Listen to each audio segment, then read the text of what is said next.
Good afternoon, everybody. How are you doing today? Dad Man Walkie 55 here at 5:03 p.m. on the East Coast of the good old USA in the wonderful East time zone, which is the only official time zone that should be recognized. With all due respect and love to you people out there from the Central and the Pacific time zones, and you Mountain people really messed me up when we were over there 2 weeks ago or a month ago. Two 2 hours. Ugh, that was cringy with time zones. But hey, we're alive, we're breathing, we're walking. Hey, we're actually awake today after a wonderful and incredible 24-hour stream. Oh man, this from Friday at roughly at 3 p.m. to 3 p.m. yesterday. And I'll give you some more updates. We'll talk with our guest a little bit, who joined us for a lot of that. See how he's doing today, and some of you fine people in the chat to see what you had to think and your feelings on a lot of things. But hey, without further ado, I'll say one thing another thing before I introduce a guest. Thank you, everybody that did attend the 24-hour stream.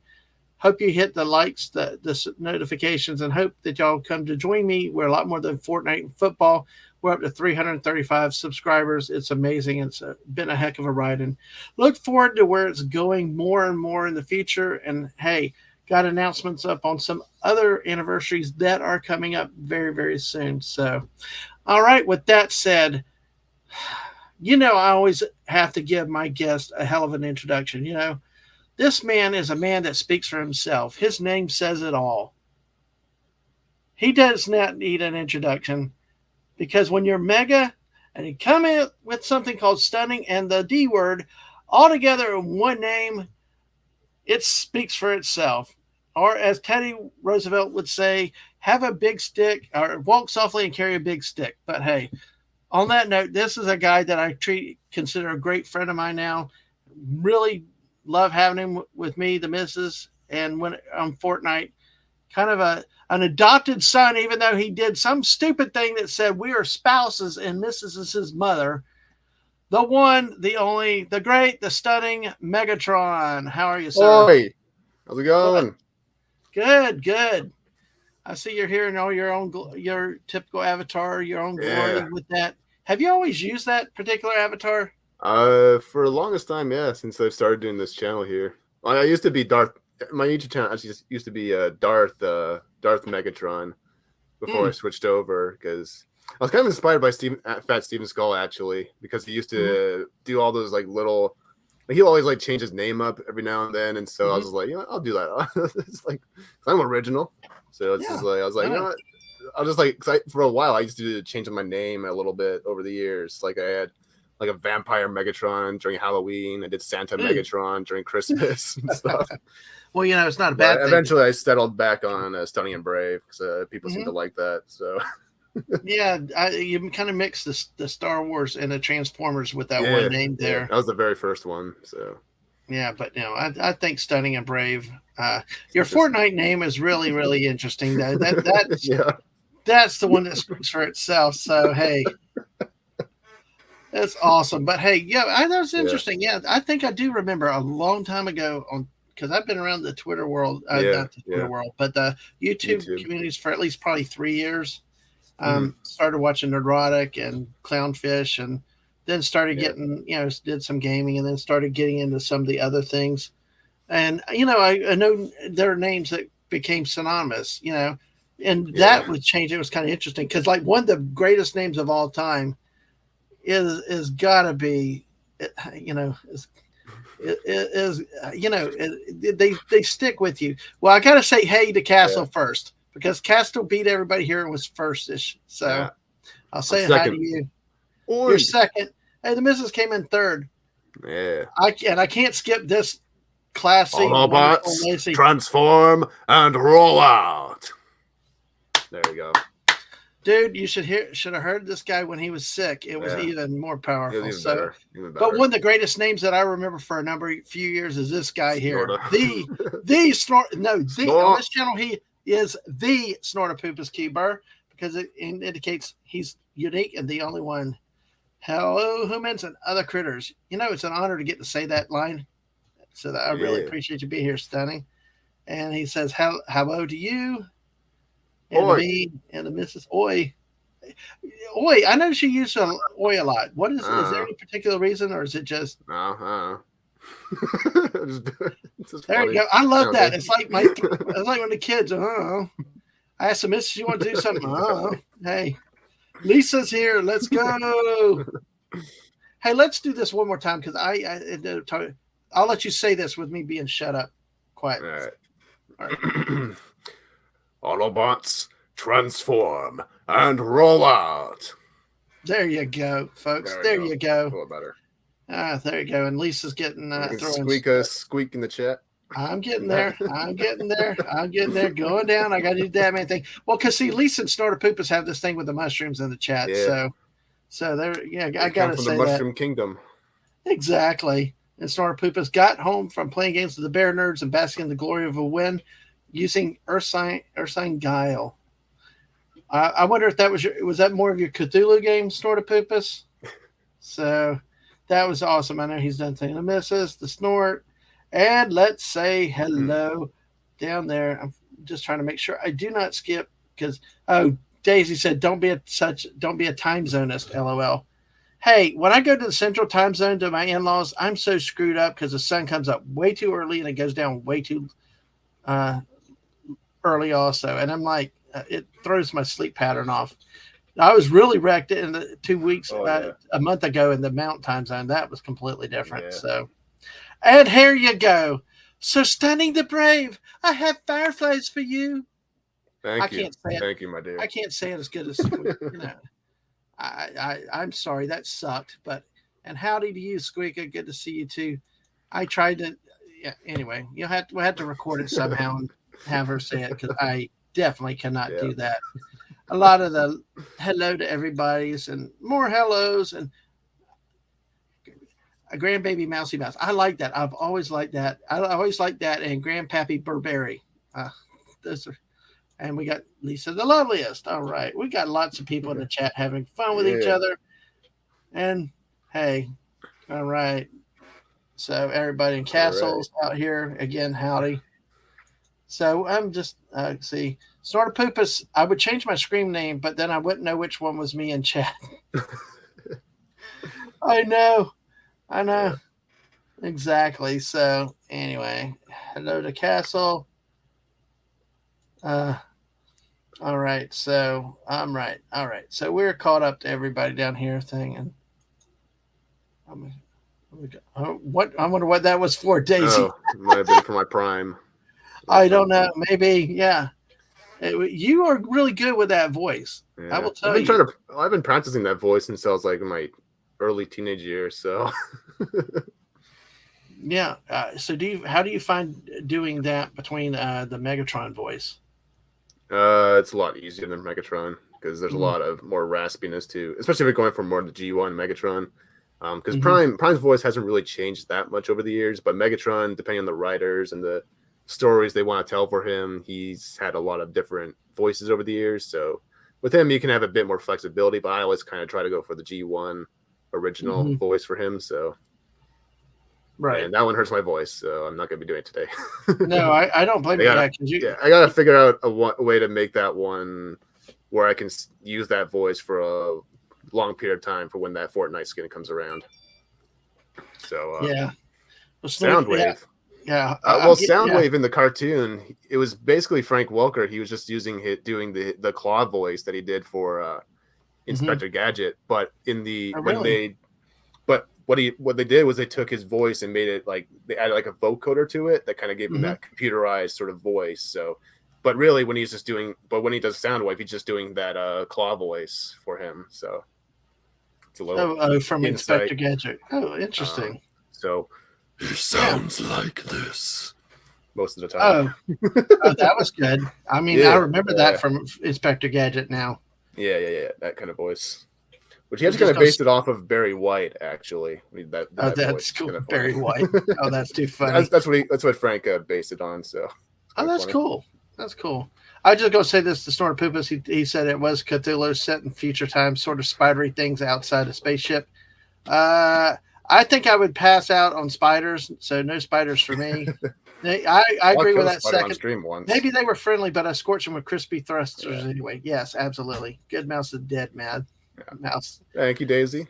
All Yeah, right. I have to get my voice mod up and running again because Well, I Squeaky, haven't. we lost Because Squeaky. actually, yeah, Squeaky founded, so, and she said hot damn as well as a good sound wave.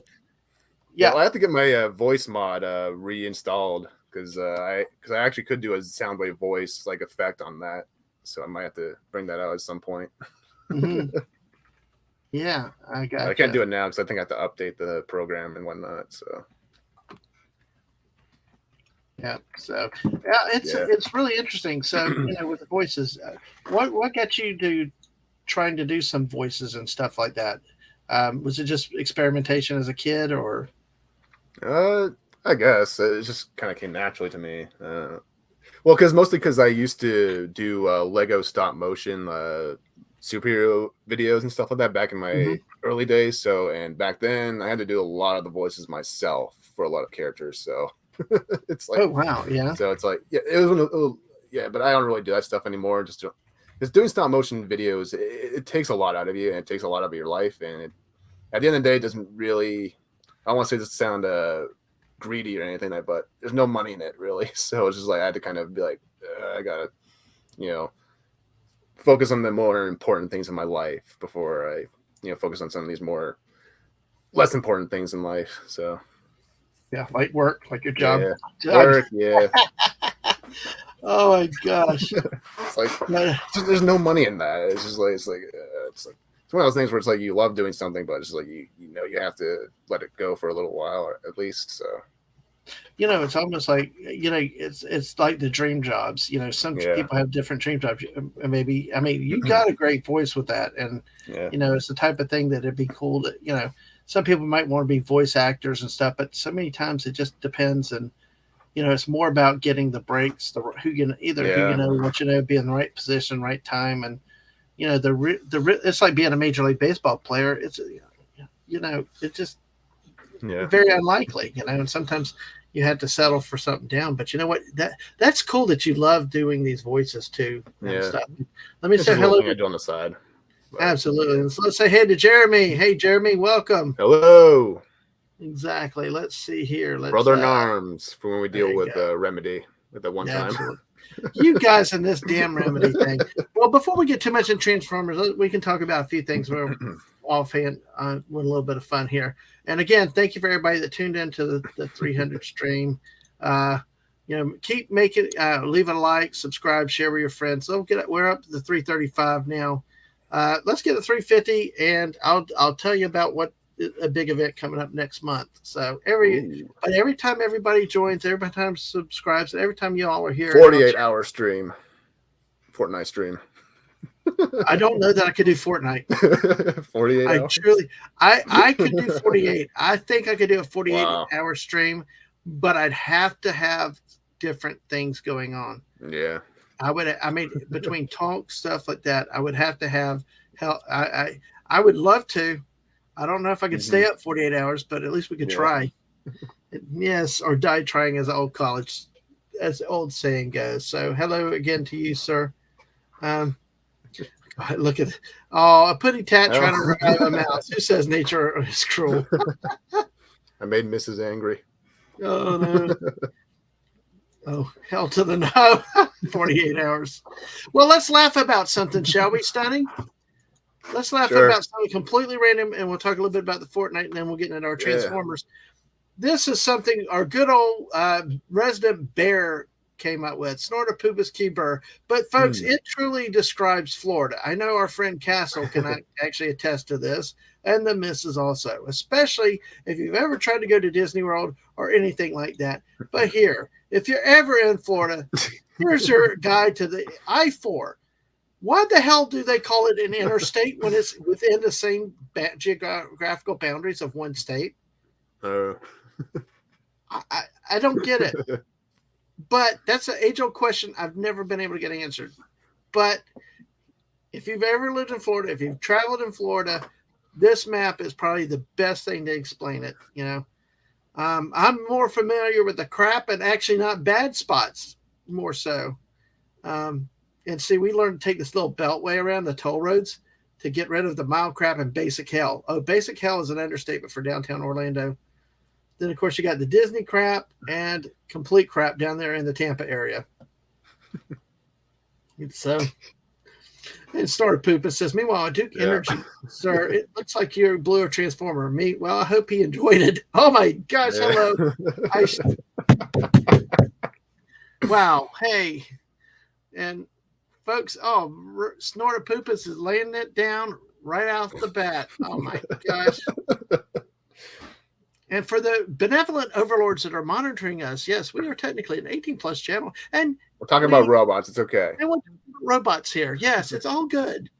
So, and we're not trying to pitch and sell stuff, okay? That's a thing going around on some of the channels right now. Anyway. Problems of monetization. That Disney crap is right next to basic hell.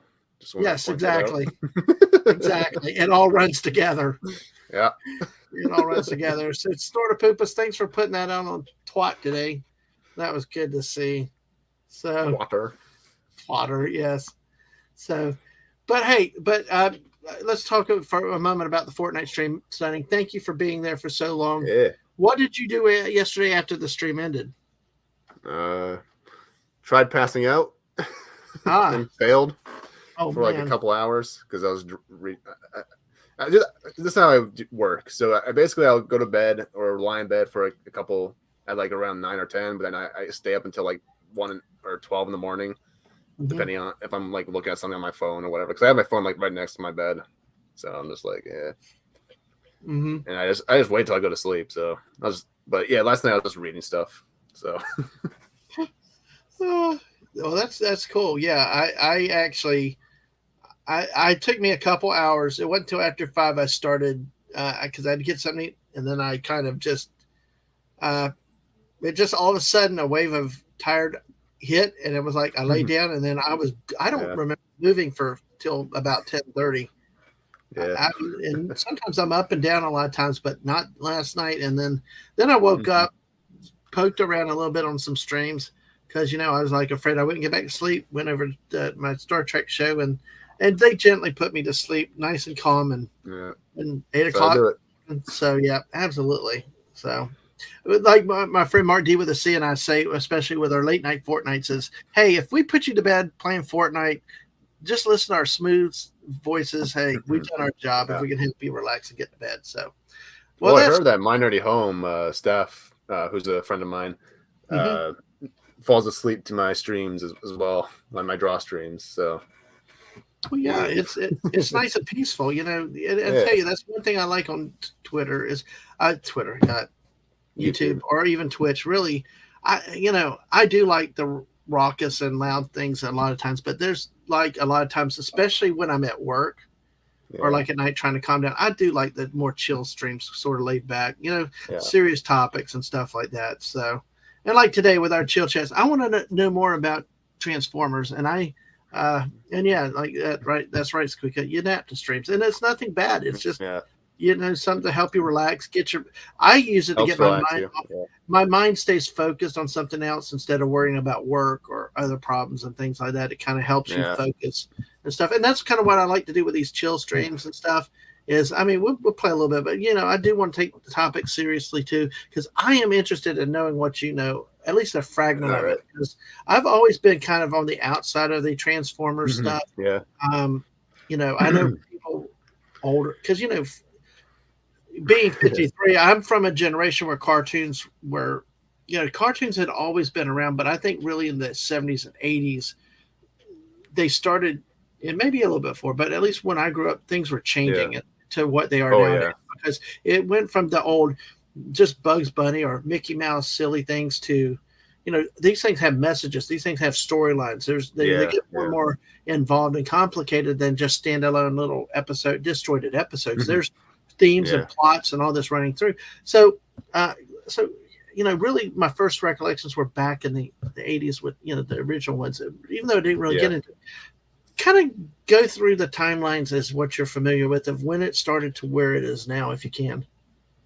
Uh, so it all started in 1984. The show kind of started around the same time as, well, it kind of went and coincided with obviously the toy lines of the time as well as the Marvel comics.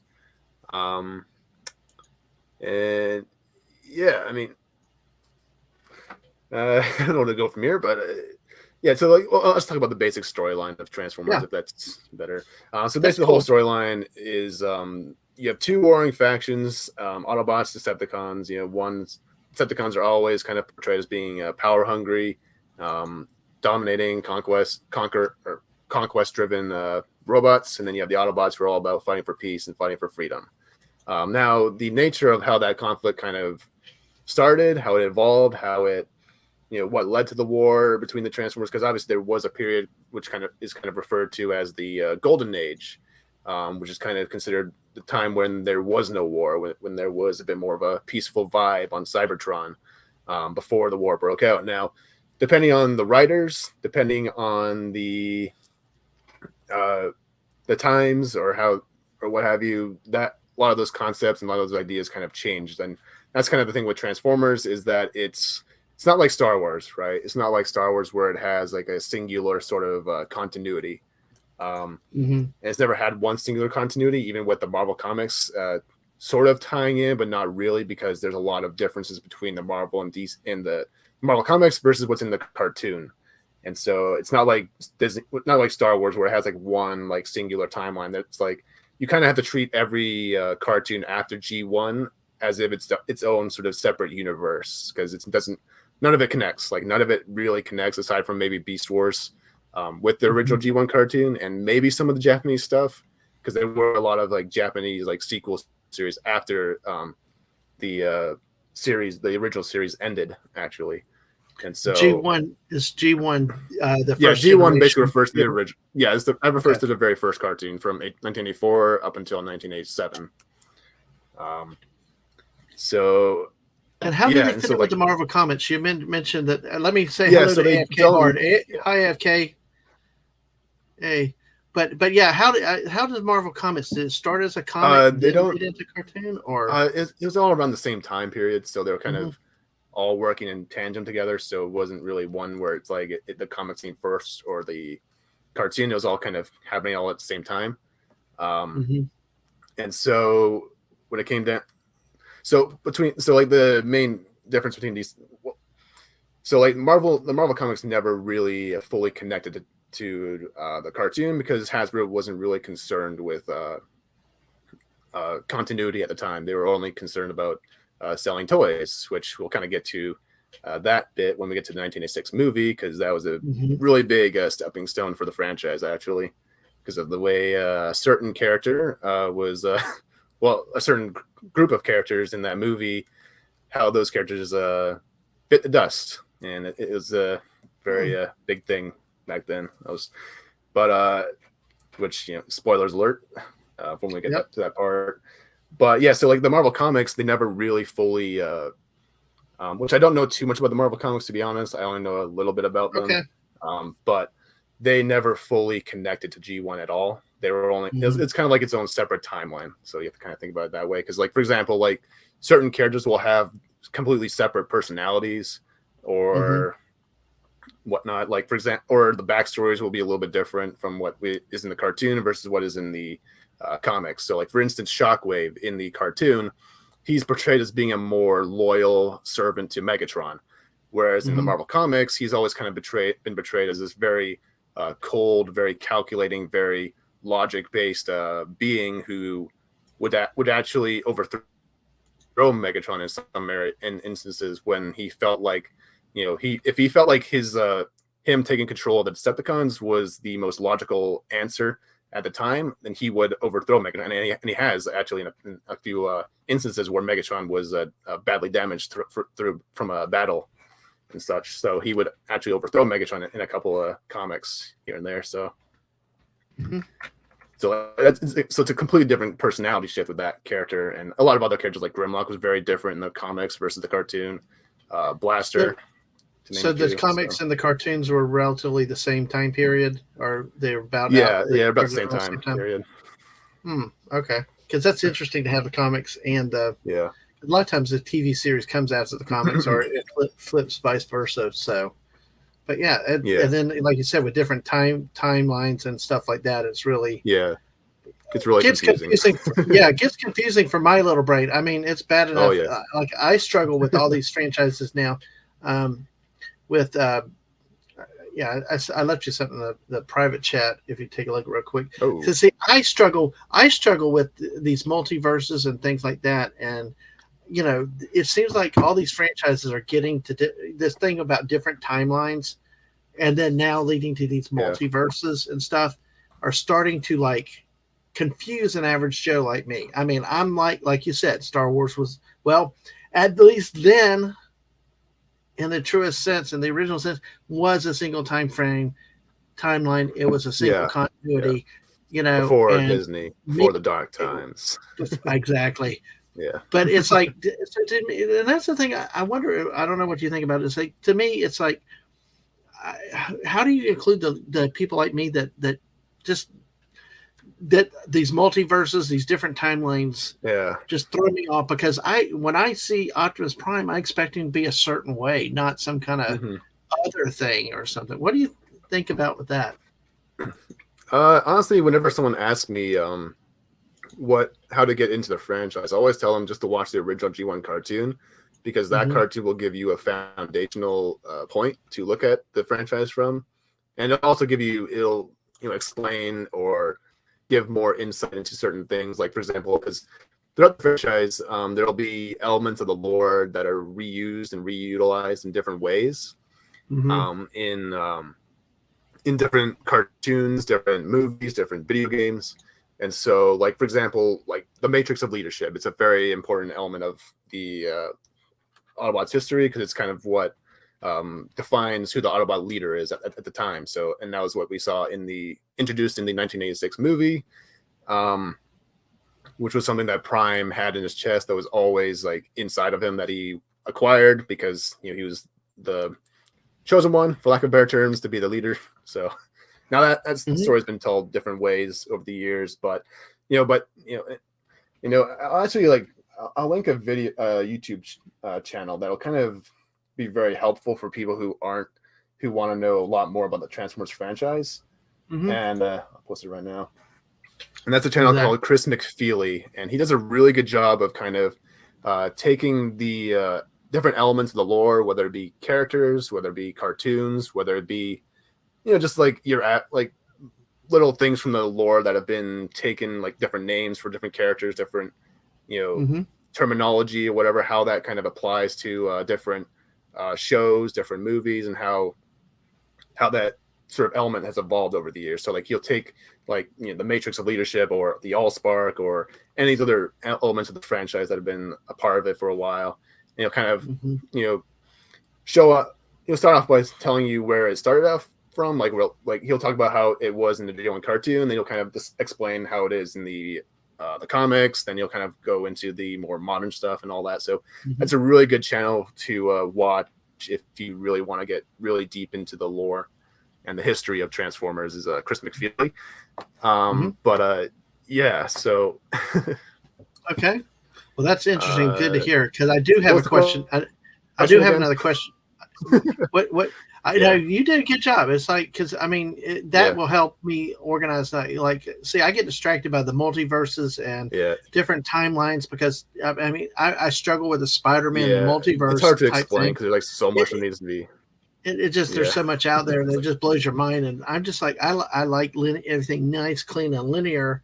And I hmm mean, I've finally started getting a little bit of the gist of the Spider-Man multiverse thing, a little bit, but it's still, I'm not Yeah. completely familiar Yeah. with it. But see, Never to me, really got into it. Transformers, I expect a certain thing and how it goes. But let's do this real quick. I Yeah. do want to come Yeah. back to the Allspark. I got a question about that. Okay, but let's do this. And I Mhm. don't know if I'm going to post this question, and you want to read it or you want me to read it?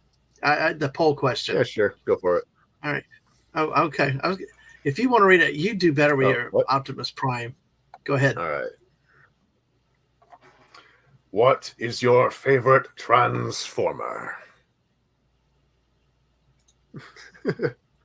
Megatron, Optimus Prime. Can you do a Starscream or uh, not? No. A little Not too really. hard. No, Starscream or hurt Bumblebee, my which is voice. basically take your radio and find a thing to play it. But hey, Yeah, that's our it used poll. to didn't have that. It used to be able to talk normally in the Oh, cartoon, really? but Really? yeah, that's a When new did thing that? from the Michael Bay films. Oh, really? Yeah, that was a Michael Oh, Bay thing. hey, Yeah, I'm originally glad he I had had. a Look at yeah, this real quick. I'm glad yeah. Oh, damn, that's a hard to yeah. pick. I Okay, just went but with the yeah, most popular characters that people would know or recognize. So yeah. So that's something Michael Bay. Okay, go ahead and expound on that a little bit because I'm curious about that because I did not realize that was a yeah, so change. in the original G1 cartoon, Bumblebee was a very this is my kind of my main problem with the Bumblebee from the movies because I didn't really like the way they went in the direction with this character because they wanted to make him more of an action based hero, but that was never really the point of his character in the original cartoon because in the original cartoon, Bumblebee was more so the heart of the team because he was the smallest, he was not really the strongest, but he was just as brave as everyone else, and that was like the whole point of his character is that he was more than willing to take on the same sort of fights that Optimus Prime would take, and that's what made him more. I always kind of found that more inspiring than just having him be another. Because like in the cartoon, they already had a bunch of badass, Hmm. archetypes of characters in the cartoon. So it's like it's kind of refreshing to have a character that maybe isn't the strongest, but he's just as brave as everyone else on the team, and he's just as valued as everyone else. So Hmm. and he had a lot more personality. He was obviously he didn't actually start out as the go-to sort of human-based character, the one that kind of interacts with the humans a lot. That was actually Hound in the original G1 cartoon, the one that turned into a green Jeep. But the show kind of transitioned quickly over to making Bumblebee the main uh, go-to like point of view character for the humans. So, but yeah, he had a very very optimistic and uplifting sort of personality in the cartoon and whatnot. So that's Yeah. kind of difference between him and like the movie version of the character where they tried to make him taking over. Like it seemed like they were trying to make him like the second in command to Optimus Prime, which was never really the case in the cartoon. Bumblebee was just Hmm. a soldier in the team. He was never really like it was Ironhide and Prowl and like Jazz. They were like and Ultra Magnus. They were like Prime's like go to like lieutenants in the War for Cybertron and stuff like that. So Hmm. yeah. Well, we'll go back to the Allspark, which is a question I had because I know it became part of the movie Mhm. and and it's actually Yeah, it part of started off in the the movie ride at actually. Universal. Yeah, and it was okay Yeah, because that was something at the Universal Studios ride in Orlando. It was about protecting or yeah. transporting the Allspark. So, why did they introduce that, or why is that significant? And maybe why wasn't? Well, the Allspark was an original creation for the movies itself. So it was Hmm. their way to kind of explain where the Transformers race sort of originated in the lore. And the Allspark kind of became a bit more popular because, and so they kind of used that in like the Transformers animated cartoon from the 2007 series, as well as some others, like other cartoons after that had the Allspark in it. So it was mostly just kind of like their way of explaining how the Cybertronian race was born, but it was very, very vague on how that worked in the movies. So, Hmm. because in the original cartoon, uh, okay, so in the original cartoon, they were created by the Autobots and Decepticons. They were both created. I'm trying to remember this correctly, but they were created by this alien race called the Quintessons. They were these Okay. alien races that had like really big like heads and stuff like that. They were like really. It was a weird sort of design, but they were very science based. They were very creepy. They had a very creepy factor to them and stuff like that. And they were the ones that kind of. It was originally that they were the ones that created the Transformers, and then later on it was kind of changed to something else, which I'll kind of get to in a minute. Okay. But basically the Autobots but they created two different races. They created the Autobots and Decepticons. The Decepticons were mainly meant for uh, their military force, Hmm. and then the Autobots were created to be the worker force, so the servant class characters. But then obviously as the Transformers evolved, they kind of grew sentience and they rose up against the Quintessons and started to fight back. And then eventually, because the Decepticons were very warring at nature, they immediately turned against the Autobots anyways. So that's what kind of in the original G1 cartoon, that's basically the gist of how the war kind of started, and that's how the Transformers were created. Um, Well, it kind yeah, of, I guess, parallels like the Terminators, where the little machines bit. turned against the creators, which were the humans in this case. The creations turned against the one Yeah, but against that the story creators. hasn't really been utilized in the longest time because they've shifted over to the idea of having Primus be the creator of all the Transformers in the universe, not just Autobots and Decepticons. Because nowadays the Decepticons and Autobots are kind of treated as an ideology more so, not so much different like race of Transformers. So they're all, it's more of an identity. It's more of a a badge they put on Mm-hmm. when they, because before then there was no like Autobots and Decepticons. They were just Cybertronians. So, and the idea of Primus, who was basically him and Unicron, they were both basically these gods from. It was created in the Marvel comics, I think, and then they were basically these two gods from I think some sort of plane of this. It was a weird thing, but they were basically two gods, and they were always warring with each other, which kind of in a way kind of reflects the relationship between Optimus and Megatron in a certain way, because they were considered brothers at one point, and they kind of were warring with one another. Right. And Unicron was the god of destruction, god of chaos, and then Primus was the god of life and Mm-hmm. whatnot. And so he was able to, and and they were always fighting each other, and eventually they got to a point where Primus. See, the thing about this is that they've told the story different ways, so it's kind of hard Right. to pinpoint one Well, we can, thing. But let's start with G1. Let's yeah, make it simple, and let's just do from the G1. Let's do from the original standpoint. Let me say hello to yeah, Masters Maniac Mexico. Hey, all right. yeah. I've got a question that's bothering me for a long time. Maybe you can save it for me. Or okay, all right. I'll save that question. Okay, But but yeah, like but hello, Masters Maniac well, Mexico. just to kind of We'll get finish my back to you thought on in a the whole minute. Primus. Yeah, go ahead. Yes, absolutely. Yeah, but yeah, so the whole thing with Primus is that he was the one that originally created the Transformers race. That's kind of the more common approach. That's the more recent. That's kind of become the most popular and the most utilized version of that story. And so, like the whole story with the Quintessons, it was kind of it sort of became more so that the Quintessons tried to invade, like because like it was, or rather, it was changed to where the Cybertron race is already created, and then they kind of came and tried to enslave the human, the Transformers and stuff like that. And that's kind of how they've kind of changed that original sort of storyline for how the Transformers kind of came about. So, but yeah, the more recent and more common approach is using Primus and Unicron as kind of like the foundation of the entire Cybertronian race. So that's kind of how that sort of works. Okay, and So that makes hopefully I that didn't makes confuse everyone too much.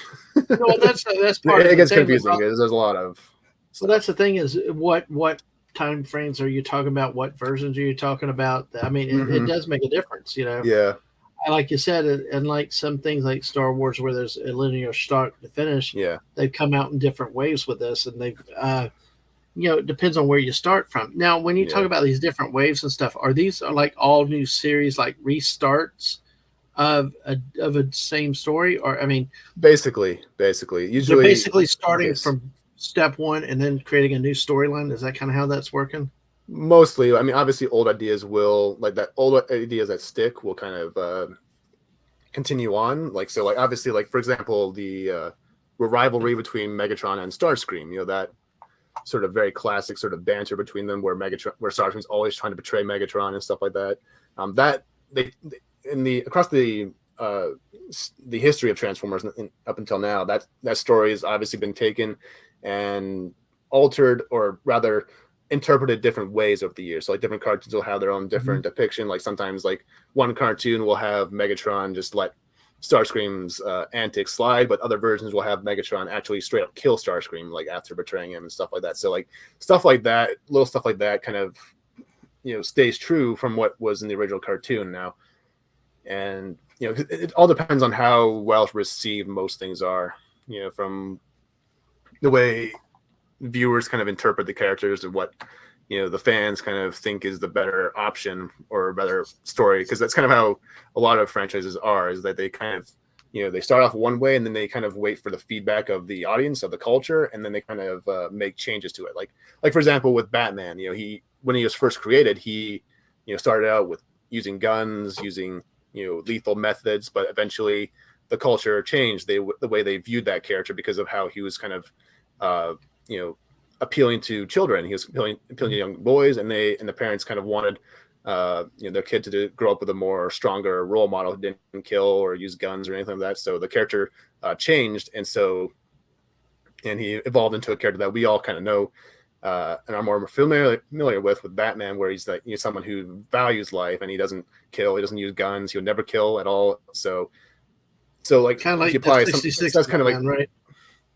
Yeah, like the 66, the animated series, the Neil Adams and Denny O'Neil days. Like that's kind of like the best way I can describe like how sort of elements of Transformers lore kind of evolved. It's kind of like in that same sort of way.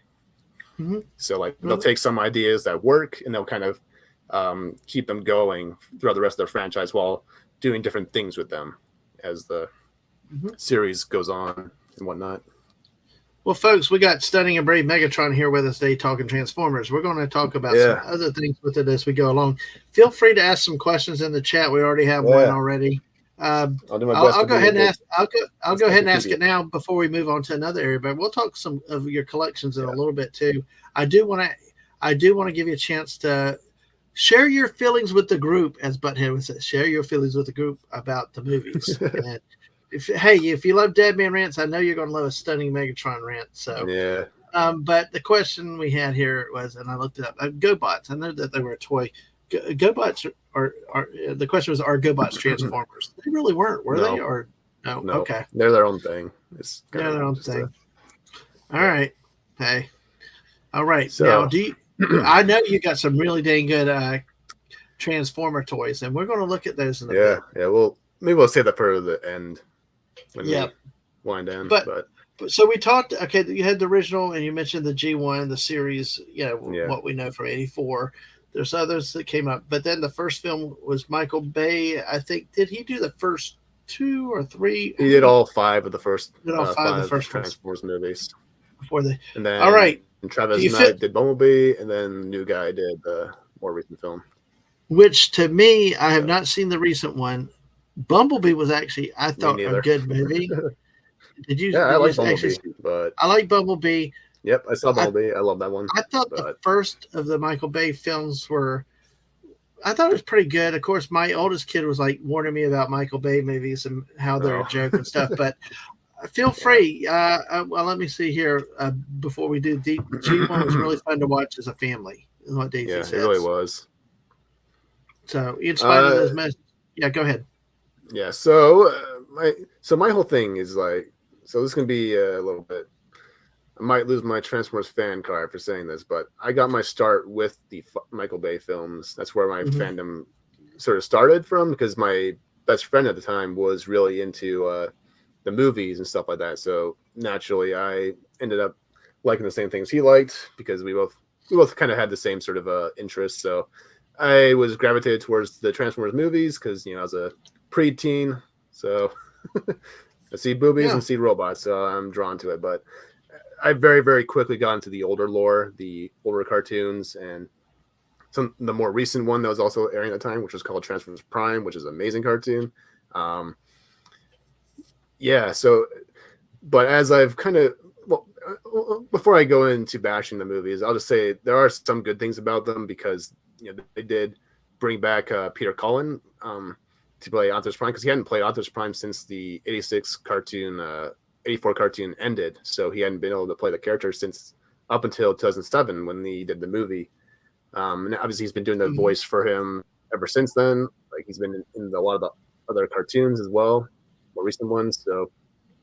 So on that note, and honestly, the voice cast for the most part is all right with a lot of the characters. Like some are better than others. I wasn't really a big fan of Hugo Weaving's Megatron voice as much, just because I just didn't really think that he really paired up well with Peter Cullen's Optimus Prime voice, because Megatron was always supposed to have a very sort of weathered, very sort of like old sort of a military leader sort of voice. He wasn't supposed to have. Right. He sounded too young. In a weird way. Like he kind of sounded way younger than he should be. Like compared to like Peter Cullen, who's a lot. Obviously he's a little bit older than Hugo Weaving. So, I just didn't really feel like that voice sort of matched up as well with Peter Cullen's. It wasn't like a bad performance, mind you. It just wasn't. They didn't really have the same sort of chemistry of the same way Frank and Peter did in the original cartoon. Okay, so the original cartoons, Frank Welker was Megatron and Peter Cullen was Optimus Prime. So in the movie, it was Hugo Weaving as Megatron, and Peter Cullen's Prime. I don't even see that. Oh my God, I don't even see that. Anyway, but okay, I did not realize that. But it just, even looking at the guy, I didn't. I just don't see him. And hello, Wade. Good to see you. Good to see you. So basically, you started with the movies and worked back to the original because you liked the franchise at that point. And then you grew to love the original old stuff, and then old stuff first. So like so then I sort of started to fall out of love with the movies because of how much disservice there was to the original cartoon, because a lot of characters are really wasted in the movies. Like Devastator gets wasted in the second movie. I mean, they just die. They get killed. They're gone. Yeah, and it's like there's no real. Not just that, there's no real character arcs. Like the Decepticons have no personality in the movies. Like, because the original cartoon, like you were never bored whether you're watching Autobots or Decepticons, because Decepticons had a lot of personality in the original cartoon. Mm-hmm. And that was one of the things I actually really liked about Bumblebee, was that they actually gave the two little Decepticons that were after Bumblebee in that movie, they gave them a lot of personality. Like they actually played off each other. They were they had emotions. Like the only ones they really gave personality to in the movies were like Megatron and Starscream. Other than that, like everyone else was just kind of very bland and generic.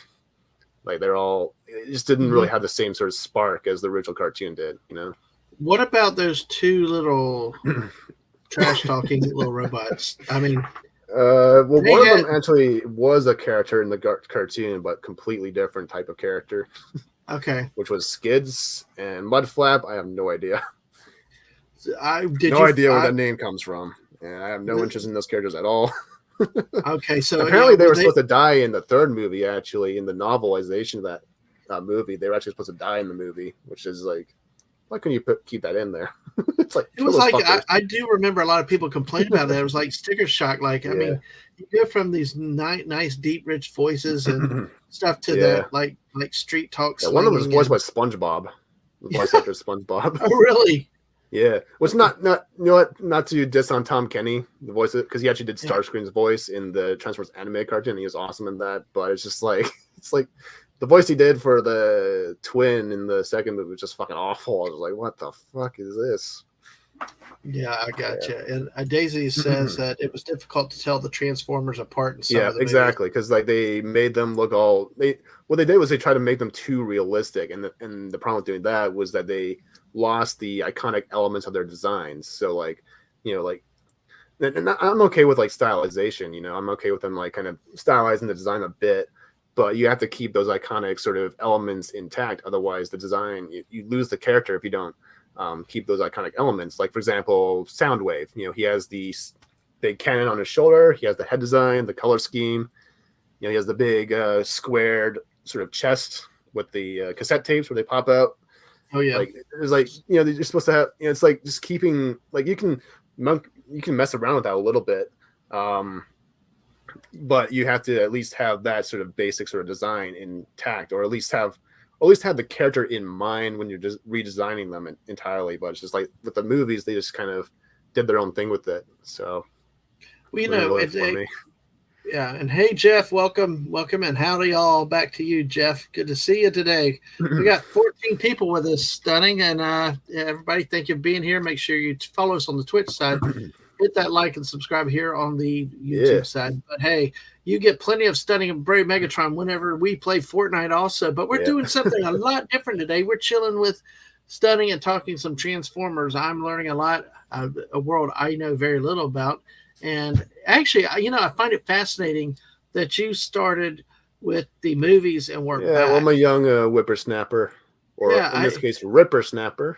It's a little Transformers reference there. Because that's an actual character's name in the Rippersnapper.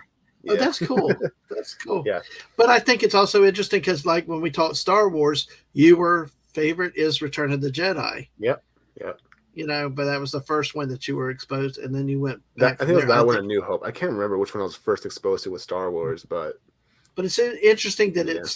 it is probably the one of the quote diehard Star Wars fans that people like to trash a little bit more because of the Ewoks Yeah. and things. But I love it. I think all Yeah. three were good, and I'm glad. I actually was kind of cool to hear about that and how that really how that jumped out to you. I Yeah. was really happy to hear that. But talking about these voices like the Frank Welker and Oh the yeah. and Peter Cullen, Yep. these are great voices in Oh yeah. animation and voice acting history. Which do you have a favorite of the two, or is it It's one of those pretty things like equal, trying to but keep? I think for me it's Peter Cullen. He's probably my favorite actor of all time, honestly. Like just in general. Just Mhm. because well, I put that video in the chat that'll kind of explain it, but he really when it came to creating that voice for Optimus Prime, it all came from his heart and his soul, and that's what really inspired me a lot. It was like, because well, it's better if you hear it from him himself. If you can actually play that video. If not, I can just put it in like the Yeah, go ahead YouTube. and put the link in there. Yeah, because I know you shared a link Yeah, because this is about a 9 minute, 10 minute video where Peter Cullen was talking on his own words about the history of the character well, it's a and 3 minute a video. three If you minute, want me to. yeah. But you have plenty of time to go back and listen to hear him how he voiced the character and stuff. Yeah, It's really interesting to hear in their own words. because like But he talks about how his brother Larry, who was a Marine at the time. I guess I'll just kind of paraphrase his story because I've listened to it many times because go it's ahead. like it's a Yeah. very very very inspiring story in my opinion. But it came from his brother Larry, who was a Marine, and he was they were kind of living together, and he was going off to the audition, and his brother Larry kind of talks to him and says, "Hey, where are you going?" And he was like, and Peter Cullen tells him, "Well, I'm going to an audition. I'm auditioning as a truck." and and so then he says, "Like, no, Larry, Larry, he's a hero truck. He's a real hero." And then Larry, in the way he kind of describes it, Larry gets very very calm and tells him, "Peter, if you're going to be a hero, be a real hero. Don't be one of those Hollywood hero types with all the yelling, the screaming, acting and pretending to be tough, because heroes don't do that." And he told him, "Be strong enough to be gentle." And Mm-hmm. that was that was in that tone of voice that Peter Cullen heard his brother. That was the kind of tone of voice that he brought into the studio when he went to read for the role of Optimus Prime. So that always sat right with me. Well, and you say, It's just like and I tell you what, that's one thing. Always that mature, calm voice of yeah. Optimus Prime, never panic. Yeah, he never. could very easily done just like your typical like tough guy voice, but he's like, no, it's be a genuine hero, be someone who's genuine, be someone who's honest, be someone who's sincere, and someone whose voice you can trust, and that's exactly. Yeah, who that character is. I could not imagine how bad it would be if you had something like Arlie Ermy, Gunnery Sergeant Hardeman as Optimus Prime. Not this A little too much screaming, and you want your hero, like you said, be a hero, and sometimes it's about being calm and that deep, calm voice. It's really really cool. So, folks, check out this link here. Stunning's put out here. This is Peter Cullen. That'll kind of tell the story a lot better than I can because we can Peter never Cullen's do it. voice. So exactly, and we got Jeff asking, "Do Transformers fear rust?" I don't think so. Kind of. Oh, really? Well, there was a storyline in the cartoon where Megatron actually got cosmic rust on him, and he had to get one of the Autobots' help because one of the Autobots was a scientist, Perceptor. So it was. I think it was like from when he was traveling in space that he kind of caught it. It was like this really weird sort of a disease or something. Not really a disease, but disease in the form of for what a Transformer would deem a disease. So, so yeah, there is but it has to be like cosmic rust, not like full on like rusting. Like, it's like they don't rust over. Well, if they didn't have energy coursing to them, they might rust over time if they're not like powered up or whatever. But yeah, I wouldn't say they fear it. It's just kind of like, It is a threat. Wow. Okay. It could. not really a threat. It has to be what's cosmic rust, not like full on rust. But, I don't know. Well, still, it's just the whole term. It's kind of cool. It's kind of yeah. cool, whether it's cosmic, water, whatever. It's just, that little thing that could actually get them. That that's that last little thing, like a real car. Rust, and then that little spot can become bigger, become a whole problem. And even well, because like Transformers, they could be, if they had enough energy supplies in them, like energon and all that, they probably could live forever if they avoided conflict altogether. They could very easily live forever if they wanted to. But they are all Transformers are kind of dependent on energon to live, so that's the only thing that's kind of keeping them back. Yep, absolutely. I do have another question too with that because the ride at Universal, there's this one thing that's like a big world-eating grinding gears. That's thing. Devastator. That's the character they messed with. Okay. What is that character? What is that? That was not how the character originally was. I'll just put it that way. Originally, Devastator. Okay, yeah. So in the Decepticon and Autobot ranks, there are different sub-factions. So like you have the Dinobots, you have the Aerial Bots, and you have like something like the Insecticons, the Constructicons.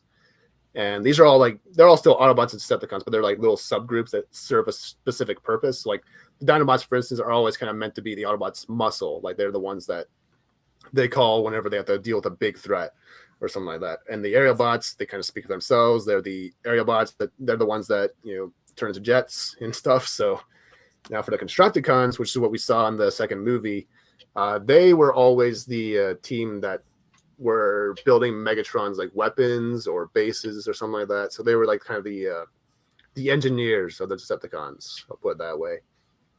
And the Constructicons are part of a combiner team, which both Autobots and Decepticons have multiple combiner teams. And Constructicons once they turn into their constructed vehicles, they can merge together and form one big super robot. Which I might show that guy off. Well, he's in the toy pictures I sent you, so I'll point him out when we get there. But yeah, he's supposed to be a big green purple Decepticon who kicks ass. So yeah, so he wasn't supposed to look like a dog who has testicles or sucks things up. Like I was like, what the hell are they doing to this guy? So. I know. Okay, well that was kind of interesting to hear about that, because I tell you, I see, I see that thing in the screen on the 3D ride, and it's like almost reminded me of the World something from Star Trek. Kirby, what's his name? Well, Pac-Man. Yeah, exactly. or I think the way they have it and ride is look like that big bugle, kind of like there's something in Star Trek that's a world destroyer that looks like a big trumpet, a big bugle chip that world devour. I don't remember Mark with it, but it was just kind of one of those things that's like it just looked kind of weird.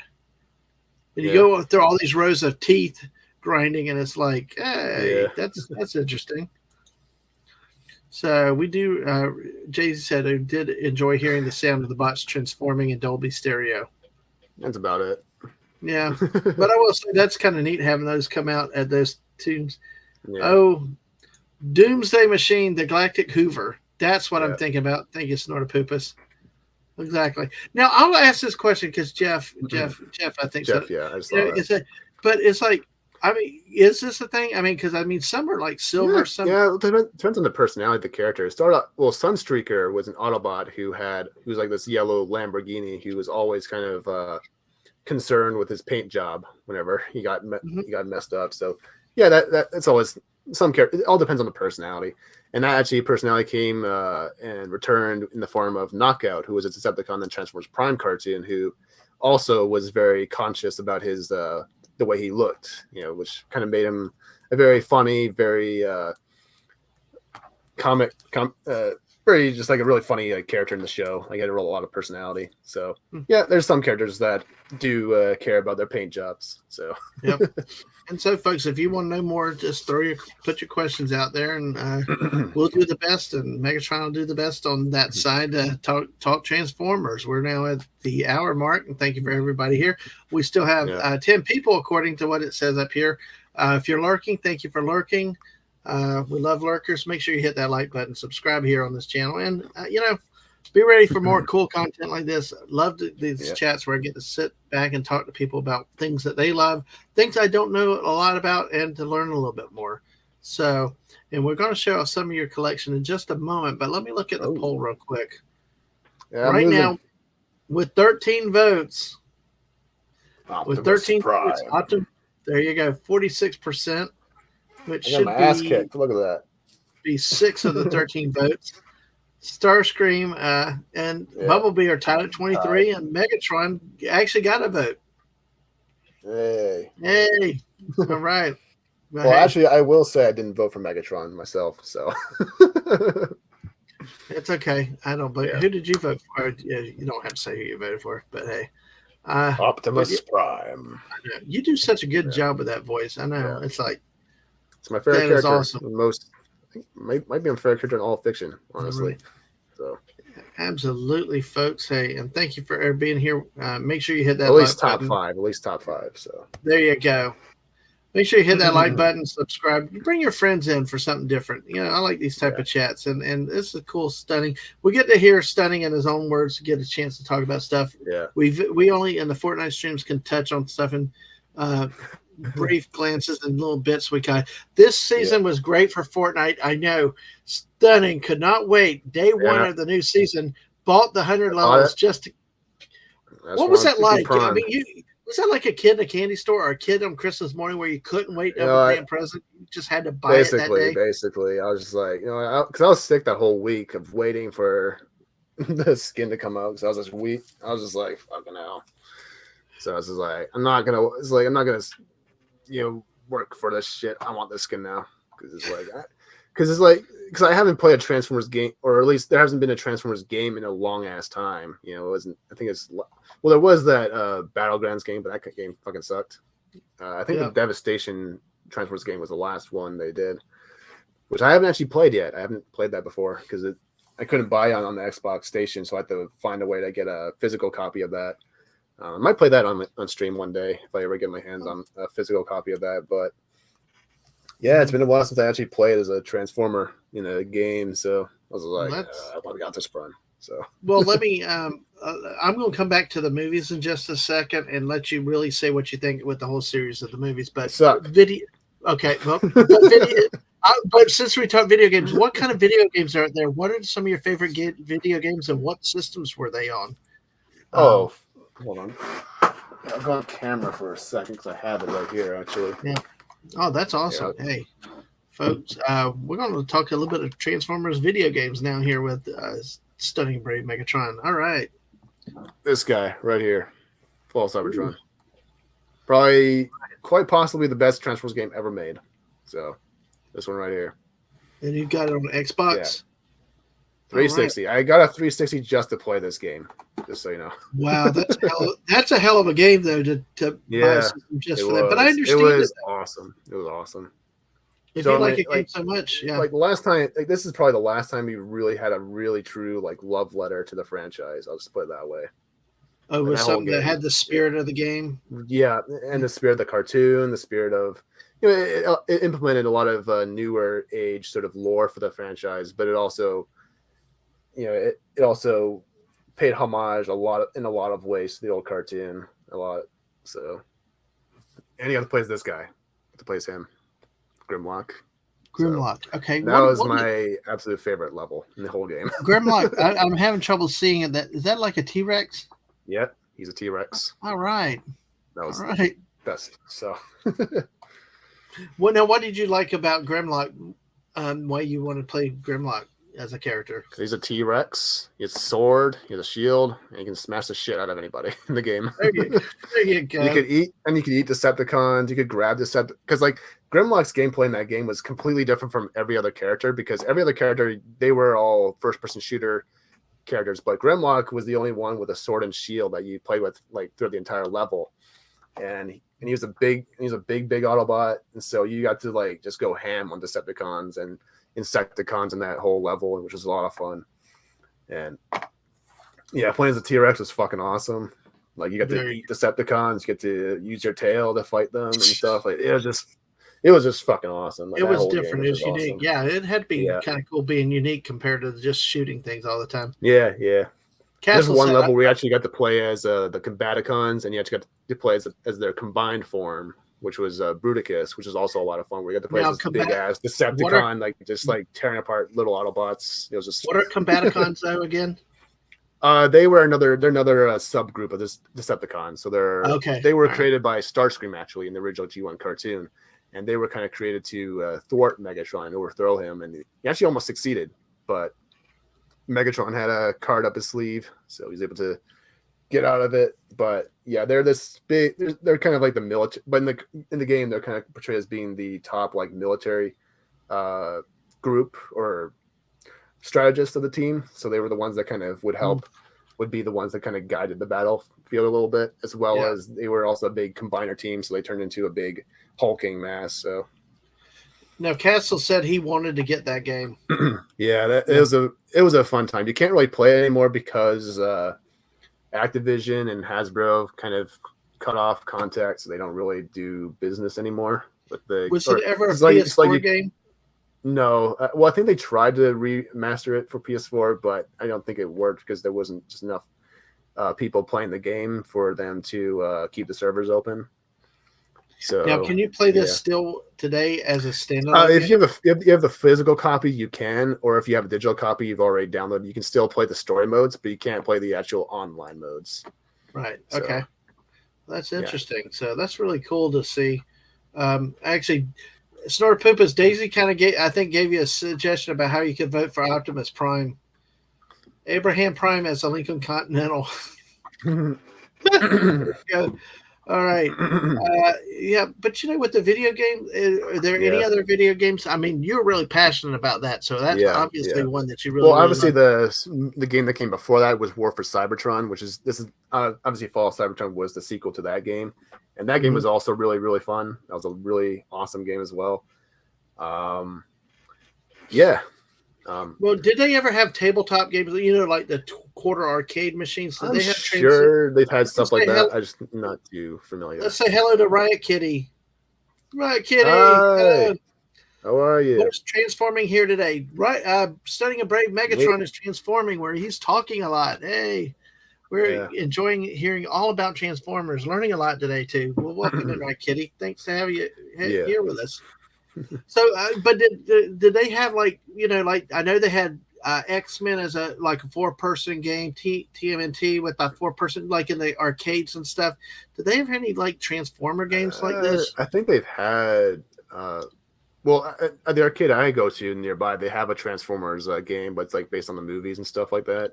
So like an arcade game of that. I'm sure there were tabletop type games. I think there was one. I think there was like a Dungeon and Dragon type game for that, or it was a role playing game rather.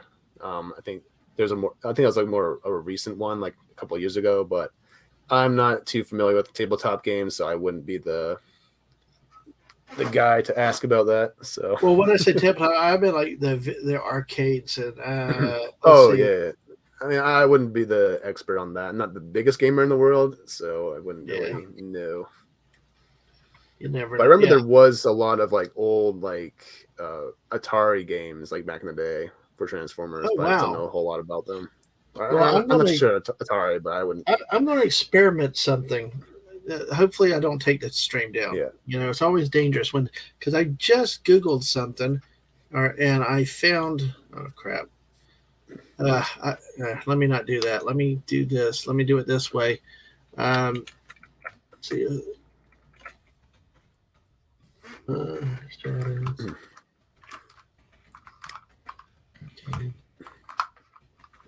Let me see if I can do it this way and not destroy the stream. Yeah. If not, if I destroy the stream, it's Castle's fault. Yeah. It's all hashtag.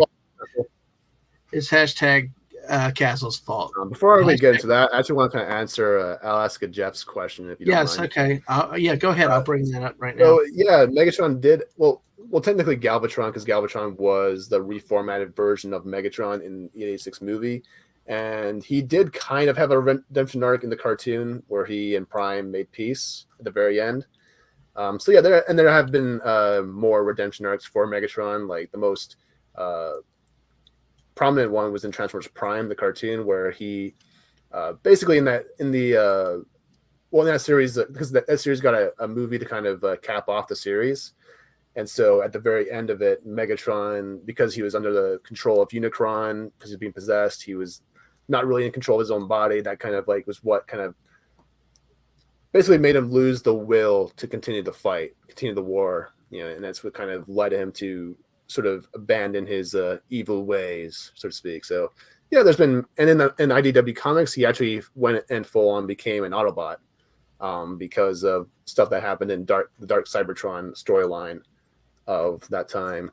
And that was kind of like a really interesting story, because it was the way he kind of found redemption in a way was through his interactions with Bumblebee, because in that comic book, Megatron actually gets ripped in half by Galvatron, who in that version is Galvatron in IDW was a separate character, like, because in most iterations, Galvatron is just a reformatted, rebuilt version of Megatron. However, in IDW, they made him a separate character altogether. And so in the comics, he was torn in half by Galvatron. And so Bumblebee was kind of teaming up with him for a little bit in that comic book. And there's like this really cool image of Bumblebee actually carrying the damage to Megatron, which is a very, very like sort of impactful sort of scene, because it's like you have the strongest, most powerful, the Decepticons being carried and looked after by the smallest of the Autobots, the weakest of the Autobots, like, and there's a bit more to it than that, but there is like sort of but a lot of the storyline from that book kind of leads down to Megatron. That kind of reminds me of kind of the feeling of you get with Luke Skywalker and carrying Darth Vader at in Return of the Jedi. A little bit. Like you've had a little bit, but you've come to fear and hate this guy for 32 movies, and then all of a sudden you get this juxtaposition, and it's like, oh yeah, and then of course it's not lost. Panel from the comic book, because I don't have the actual comic book on hand, so I can't really show that. But and thank you, Riot Kitty. Thank you for that very much. Glad you're here with us too, and we had a fun time Friday and Saturday. Castle, Daisy Blossom. I was in chat. Lisa and Great Stunning here was playing quite a bit with us too. So Daisy thinks that there was a Game Boy game, but what I wanted to show you, because I thought about this after I asked the question. Yeah. Because when my kids were younger, we hit arcades, especially at the hotels. There was one called Shadows Rising. Mm-hmm. And I wish I could blow this up more, but it's like you're sitting in an Optimus Prime. You see that you got the Optimus Prime head. Oh, there. Yeah, I see that. Yeah. I think we have something similar to that. And it was like you were driving the truck yourself, fighting the game, playing as Optimus Prime. So, let's see. I will try to see if let me see. I might see if I could try to. Might. Let's see. But anyway, I wish I could blow that one up a little bit more. Let me see what I can do here, folks. Because it's always an experience with Dadman Walking 55 experiments on things here. But you never know. But hey, let me see. Let me do this. Let me go try this. So let's see. I am multitasking. Thank y'all for being here. You still there, Stunning? Yeah, I'm just trying to look for. I know it just gets quiet. Yeah. I just get scared because it gets quiet, and I'm like, "What did I do? What did I do?" So, let's see. I can zoom it up a little bit bigger here. Yay! Multitasking. Yay! Dadman did it and did not crash the stream. I don't think yet. So, you there? Yeah. All right, here we go. That's it. A lot larger size where you can see. Yeah. There, just sitting at an Optimus Prime, the big head at the top with the eyes lighting up. That's really, really cool.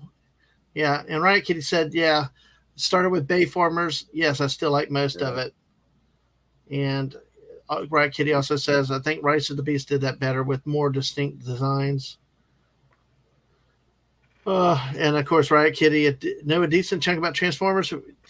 If you ever want to talk Pokemon, Dead Man, I can go on for hours. I know you can because I remember when we did a Pokemon chat and Whoopa was here and you were one of the other people that was mentioned.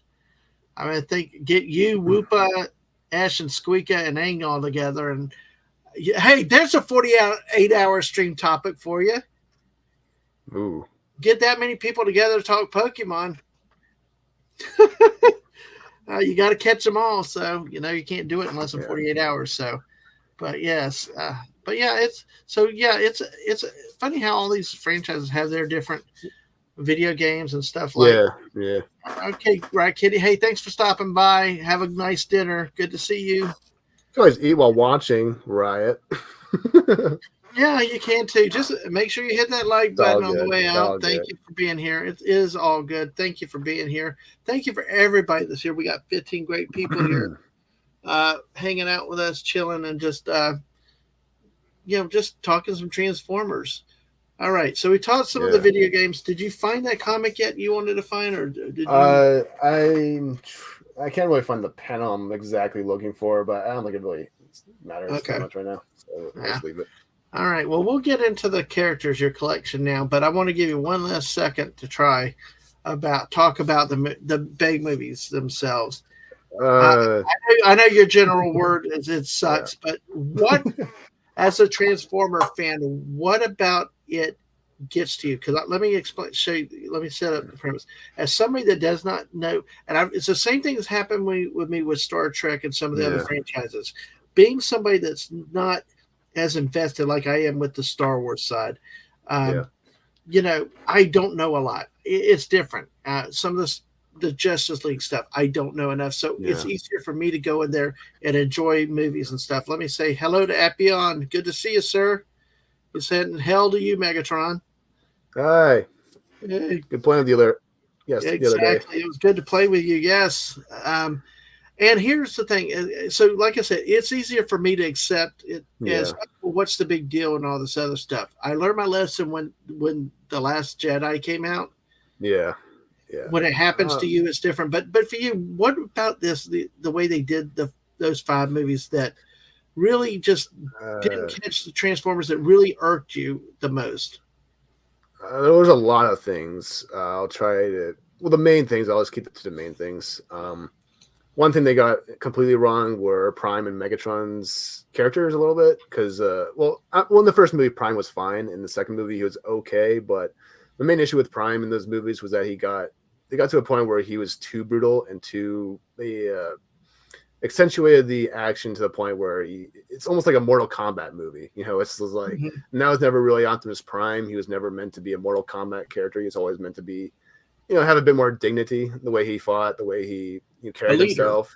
And more of a leader, so not as much a fighter. Yeah, and like in the movies, like you have him like ripping off heads, cutting people in half, yelling, "I'll kill you," all these things that Prime just wouldn't really say. He's always been a very level-headed guy. He's always someone who he's very much like Captain America in a way, or a Superman type character. He's not really meant to be that kind of character. Now, there are some Autobot and Transformers characters that can be utilized that, like Grimlock, for instance. He's kind of depending on how you write that character, you can have him be a bit more brutal, a lot more visceral than say a Prime. But Optimus should have a bit more class when it comes to fighting. Would you say it also portrayed more like the reluctant warrior? The guy that doesn't really want to fight. He ultimately would want peace, but it's not possible. So he does fight then. Yeah, he's more so like that. Yeah, because that's his whole thing. It was when his origin story. Most of the time, he's someone who doesn't really want to fight. Like he always tries to avoid fighting if he can. Like there's actually a great line in Transformers Prime where in the episode Ratchet is going a little bit crazy because he's testing out a new form of Energon on himself, and that's kind of made him go a little bit off the deep end a bit. And there's a part where he's actually torturing one of the Decepticons for information, and Prime kind of steps in and stops him from doing so because he's like, Autobots do not inflict harm unless all other options have been exhausted. And that's what separates us from the Decepticons. We don't engage our enemies unless we have to, unless we are forced to, you know? Mm-hmm. Absolutely, yeah. Because I mean, it's like they destroy the character, the true character. Yeah, in there. So yeah, let me say, and the films just got worse and worse as the film went yeah, on, and it got more. It's when you start down that path, you can't really stop. It just gets more and more. And I think they misunderstand the character and trying to get everybody's reaction to because sometimes people react to man, we didn't expect to see this, and see normies react that, or the people that don't know the lore and all the stuff will react and say, hey, that's awesome. But the people that understand and have the deeper meanings and deeper appreciation understand that's not the character. Let me say real quick, Snortopoopas, good night, sir. You rest well. He's going to transform into a fluffy snooze bear now. All right. That sounds awesome. So, good night, Snortopoopas. Yeah, and obviously they got Megatron wrong in those movies because, well, in the first movie, I guess it was fine, but he was barely in it. But as the films went on, he just kind of became the subordinate for every other villain in the films. Like in the second movie, he's a subordinate for the Fallen. Second movie, he played second fiddle to Sentinel Prime. Fourth movie, he was barely in it. He was Galvatron in that movie, which is a stupid idea because it's just like because he goes from Galvatron in the fourth movie and then turns back into Megatron in the fifth movie with no explanation at all. So it's just like, but like he so like he's because like with Megatron's character, right? He's not someone who relinquishes like command to anybody. He's like, for him, he has to be top dog at all times, essentially, of the Decepticons. Like, and there's actually an episode in Transformers Prime, actually, where Megatron, in season 3, he's kind of building this army of these beast form Transformers. But once he realizes that the one they currently have that they cloned was starting to become more sentient, more aware, self-aware, he immediately cut off the project of making these big hulking beast formers because he didn't want them to overthrow the Decepticons, because he very firmly believes in staying in control at all times. And so that's completely the opposite of what happened in the movies, because he's like just kind of playing second fiddle to most other villains in those movies. So so he didn't really get to really shine as a villain in those films. I don't think he did. So yep. I see. Welcome to B from O. Hey, he's been lurking. He's like, from what everyone's saying, it sounds like the need to rent it or just buy it from Prime. Buy it on Prime, not go to theaters. Hey, I always tell people, listen, I'll go watch any movie if I can go get one popcorn and get to cuddle up with Mrs. Dadman walking. I would take every opportunity. And I was disappointed. I was actually going to go see Indy 5 just for that reason. And she's like, why the hell do I want to go watch that shit? So I kind of fell flat on that one. So, but hey, but yeah. And it'd be this, but see, like you had some hope after Bumblebee that they were going to save it. I did. I did. I had a little bit of hope because it felt like they were going back to the original roots with a lot of the character designs, a lot of the themes. Because one of the things about the films I kind of felt with the human story was that it felt very cynical, and not to sound like a purity guy, but it's just like I didn't really care for a lot of the sexual humor. Like it's like there was innuendos in the cartoon, but it wasn't like over the top. Like there'd be like parts in the second movie where like you had dogs humping. You had one of the Transformers like humping Megan Fox's leg. I was just like, what? This makes no sense. First of all, like Transformers would never find humans attractive. Like they're their own species. Like that's not how Transformers work. So and it's just weird. It's like, Stunning. I tell you, I really appreciate that insight, that point. Because when we play Fortnite, we're always all over the place with innuendo and things and just screwing around, having a good time. And even in some of the chats, we kind of do it. But like these chill it's chats, like certain franchises don't really. There's like a certain amount of appropriateness in when it comes to like that kind of humor. And tell you, you can overdo certain things. And I tell you, like sometimes with our Fortnite chants, I know but it's just a game. We kind of deal with it there. But like some of my sports, the other things, I do kind of have that thing with.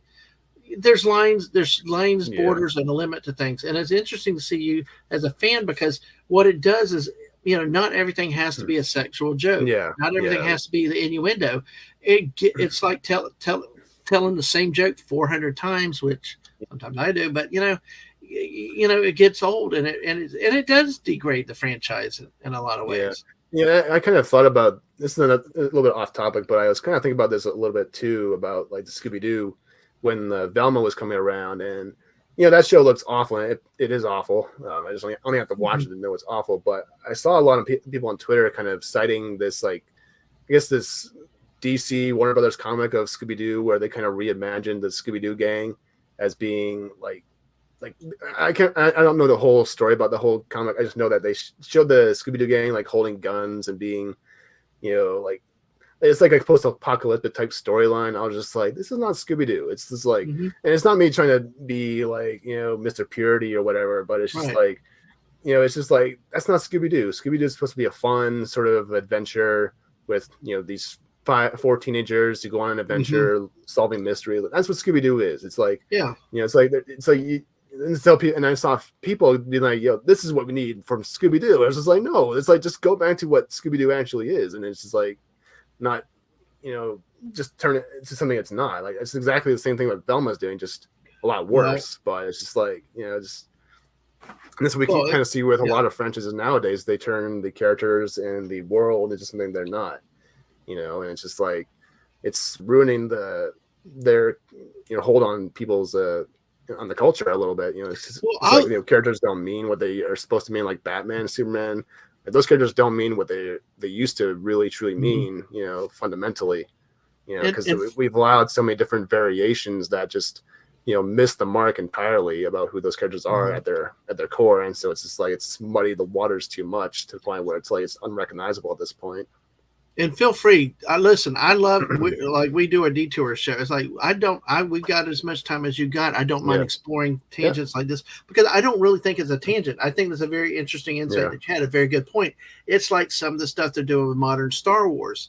Yeah, I tell you what. Hearing the cuss words the first time was like. Yeah, I never got that with Transformers either. And I will tell you. Let me, if you don't mind. Rogue One, even though Rogue One is the best, I think, of the Mouse movies. Yeah.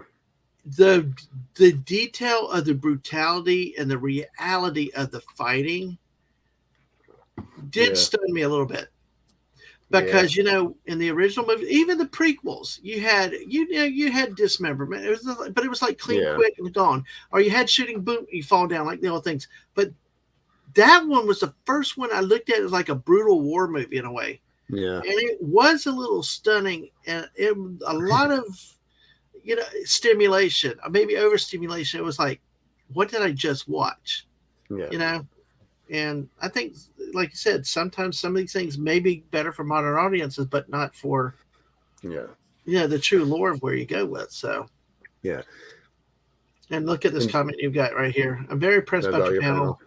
This is one of the most informative Transformers program I've seen. Thank you. The best structure. I'm trying. I wouldn't say I'm the most foremost expert on Transformers, but I'm trying. So, well, it's the great, stunning, and brave Megatron that's here with me today. But like I said, I do think that's a good point. That's serious. That I appreciate to hear because a lot of times you struggle with what's the balance, what's the line, what do you introduce? But now we got. In the recent Star Wars movies that political lines and social lines are starting to come through. It loses its transcendence over time. It dates itself, instead of being an epic for all time that you could watch 40 years later. It's kind of the same problem with like the DC films is that when they started out, they went with a more deconstructed approach to like characters like Superman and Batman. And it's just like, that's how you're going to lead your universe on. Like, that's not the whole point of DC Comics. DC Comics are supposed to be very aspirational, very inspiring characters. They're not meant to be very dark and brutal and all these things. And exactly.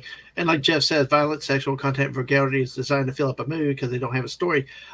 I think that, I always think that sometimes things in certain positions and timing can always be at work. And that whole idea of violence and sexuality and all that it's like, to them, they think that's quality. A lot of people think that's quality. It's like, no, like, or that's, mature to have all these sort of themes, but but it's like, I've seen so many cartoons like in the past that have been much more mature with their themes and their storytelling than most like films nowadays. Like every other DC cartoon has more mature themes than both the DC films, as well as having like Yeah. It didn't feel the need, but it's like they don't have to, because like they don't have to go overly brutal, because that's not what tells a good story. What tells a good story is good characters and a good, uh, a good writer, not just throwing sex, throwing violence at the wall, and hoping it sticks or whatever. It's just not. And honestly, those are short-term things, and they may be a trend, but people do tire of that. Without a good story, you have nothing. Because I'll tell you, like you said, anime. The first Star Trek that I ever watched that got into was the animated series. Mm-hmm. And there was a Saturday morning show, but it was very topical. I remember as a kid in the 70s, Battle of the Planets, all these different cartoons and stuff, but they had a mature they were not. I love, now listen, if Hungry Boy was here, he'd laugh at me for saying I love SpongeBob. I love SpongeBob just for mindless fun, but the comics and cartoons of the 70s and early 80s were really mature. They made you think. I think that they also challenged kids to read more, to do more, understand more conceptually. Well, that's why I think I think that Batman the Animated Series actually did this the best, because it was a show that, even though it had dark themes, dark subject matter, it could still have fun, and it still was accessible to children, who were able to watch it, but also it would still have enough adult themes, adult ideas that were, we could appreciate later on in life, and I think that's what we're kind of missing now with a lot of superhero content, is that they just want to make, Batman a lot darker. And, it's not really the whole point of his character. Like his whole point, the whole point of Batman's character wasn't so much that he wants to drown himself in darkness. It's like, no, he's all about inspiring others to find their way out of the darkness of Gotham City, that whole world of Gotham City, which is this very dark, drab place. But he's, there's actually a really good, this is kind of get off topic from Transformers, but there's a great line from Batgirl where there's a scene in I think it's a Carl Kessel Batman Superman World's Finest run, where Batman's kind of teamed up Superman with Batgirl because he wants Superman's opinion of her. And there's a part where Superman's flying Batgirl to go meet with Batman, and he tells, can't remember the whole conversation, so I'm kind of paraphrasing right here, but he basically tells Batgirl, like, I'm surprised you chose to emulate Batman, because he's so dark, and he seems a little dark for you because you're so bubbly, you're full of life and all that. And Batgirl just tells Superman, Batman's not dark at all. He may appear dark, he may look dark, but in reality, he's the one shining the light. He's the one showing us that there's a better way out, that there's something else that we can be other than this lawless sort of lack of control sort of environment that Gotham kind of inspires in people. Like, he's showing us that there's another way out. And that's the whole point of who Batman is to me, is like, he's not someone who's trying to, I just feel like they go way too dark with that character now, because they want to make him like insane, like be like a psychopath almost, like in a lot of ways, because they kind of because a lot of writers nowadays kind of want to inject all these like sort of mental issues onto Batman, but that was never really the case for the longest time. He was a very stable individual for the longest time.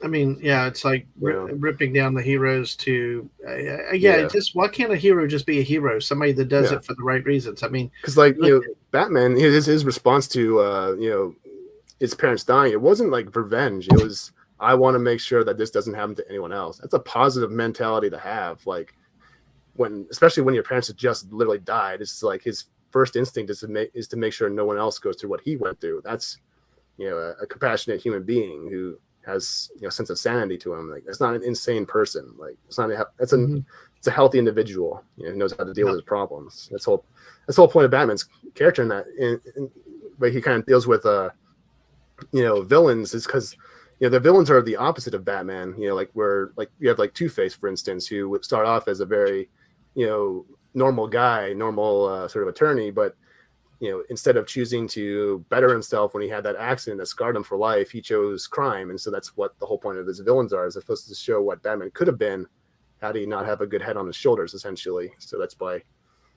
But Absolutely. Get a little off topic there. No. This is what these talks are for. This is what the Chillin with is. Just sit back and come out, and we have time to explore as much as a guest or you talk about. You're like the comment about it is very informative, and it is wonderful. I know I'm stunning by learning a lot, and I'm appreciative of hearing a lot of your observations on a lot of this stuff, especially some of the stuff about themes and movies. And Daisy Blossom said, like the Star Trek animated series was topical. Those cartoons were a lot more challenging, a lot more mature they didn't dumb it down to kids and stuff. So Appian said that Batman is awesome, the world's Yeah. greatest detective, a man among gods and monsters. Yeah. So let me I do want to go back to one of Daisy's questions earlier about the movie, but I want to let's go ahead and since we're on this right now. Jeff said, I think writers don't understand what makes someone a hero anymore. Interesting. No. Writers seem to believe in ideologies that cloud their understanding of heroic acts. Yep. That's how it is. Yeah. It's ideology, but why can't you just have the hero that wants to do good? Yeah, that's the problem with Optimus Prime, this new movie, from what I've seen from the trailers and what I've been hearing from people I trust, is that Optimus Prime in this movie, he's someone who has to be told that humanity's worth saving. Like which is fine. Even I know that he was a compassionate and he didn't have to be convinced. It was the right thing to do. And wow. Yeah, because in the original cartoon, the first thing he does when he gets to Earth, or rather wakes up, because in the cartoon, the Autobots actually land during prehistoric times, but they don't wake up until the 21st century in the cartoon. And so, but when they do emerge from stasis, they kind of, the first thing they do is go save a bunch of humans from this oil rig that Megatron has attacked. And so, it's just an instinctual thing for a character like Optimus Prime or Superman or Captain America to have. These characters who have this inherent sense of right and wrong, like they just know right from wrong. They don't have to be told, go save that bus full of kids, Clark. It's like, but it's like it's kind of like here. I think Appian, sometimes they're making the villains so much more sympathetic and relatable than the heroes these days. That was the problem I had with the Netflix series of Transformers that they did, where it's like they made Megatron a little bit more redeemable than Prime, because Prime did a lot of things in that cartoon, that first season anyways, that Prime would never do. They made him very emotional, very someone who just made a bunch of dumb decisions that show that he wouldn't just never make. I'll just put it that way. Man, it's got to be rough to have to watch that, because just you just want good, at least respect the lore, not had to reinvent it. I know my kid and I had a debate about Great Jedi, and some people say there are no such thing as Great Jedi, but it's like, like, why can't we just keep the good guys good and the bad guys bad and leave it like that? And why do we have to keep? Everybody has to have a psycho. I think it's like kind of this false understanding of heroes in general. Like, it's this idea that because a hero is inherently good, that they are inherently boring as well. Like, they think that characters like Luke Skywalker or Superman are boring because they don't have to be told right from wrong, but they don't really understand that archetype of a hero. There's because there's two basic sort of archetypes of heroes in most fictional heroic stories. There's the aspirational hero, and then there's the cathartic hero.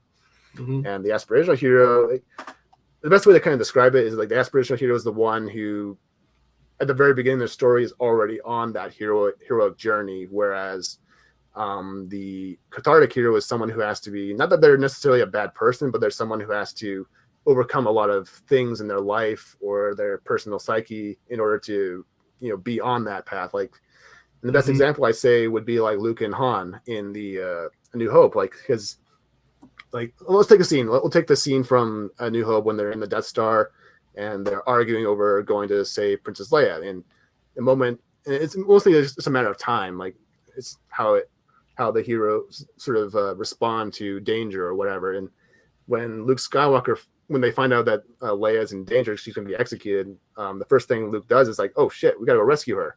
And Han is like very apprehensive about that.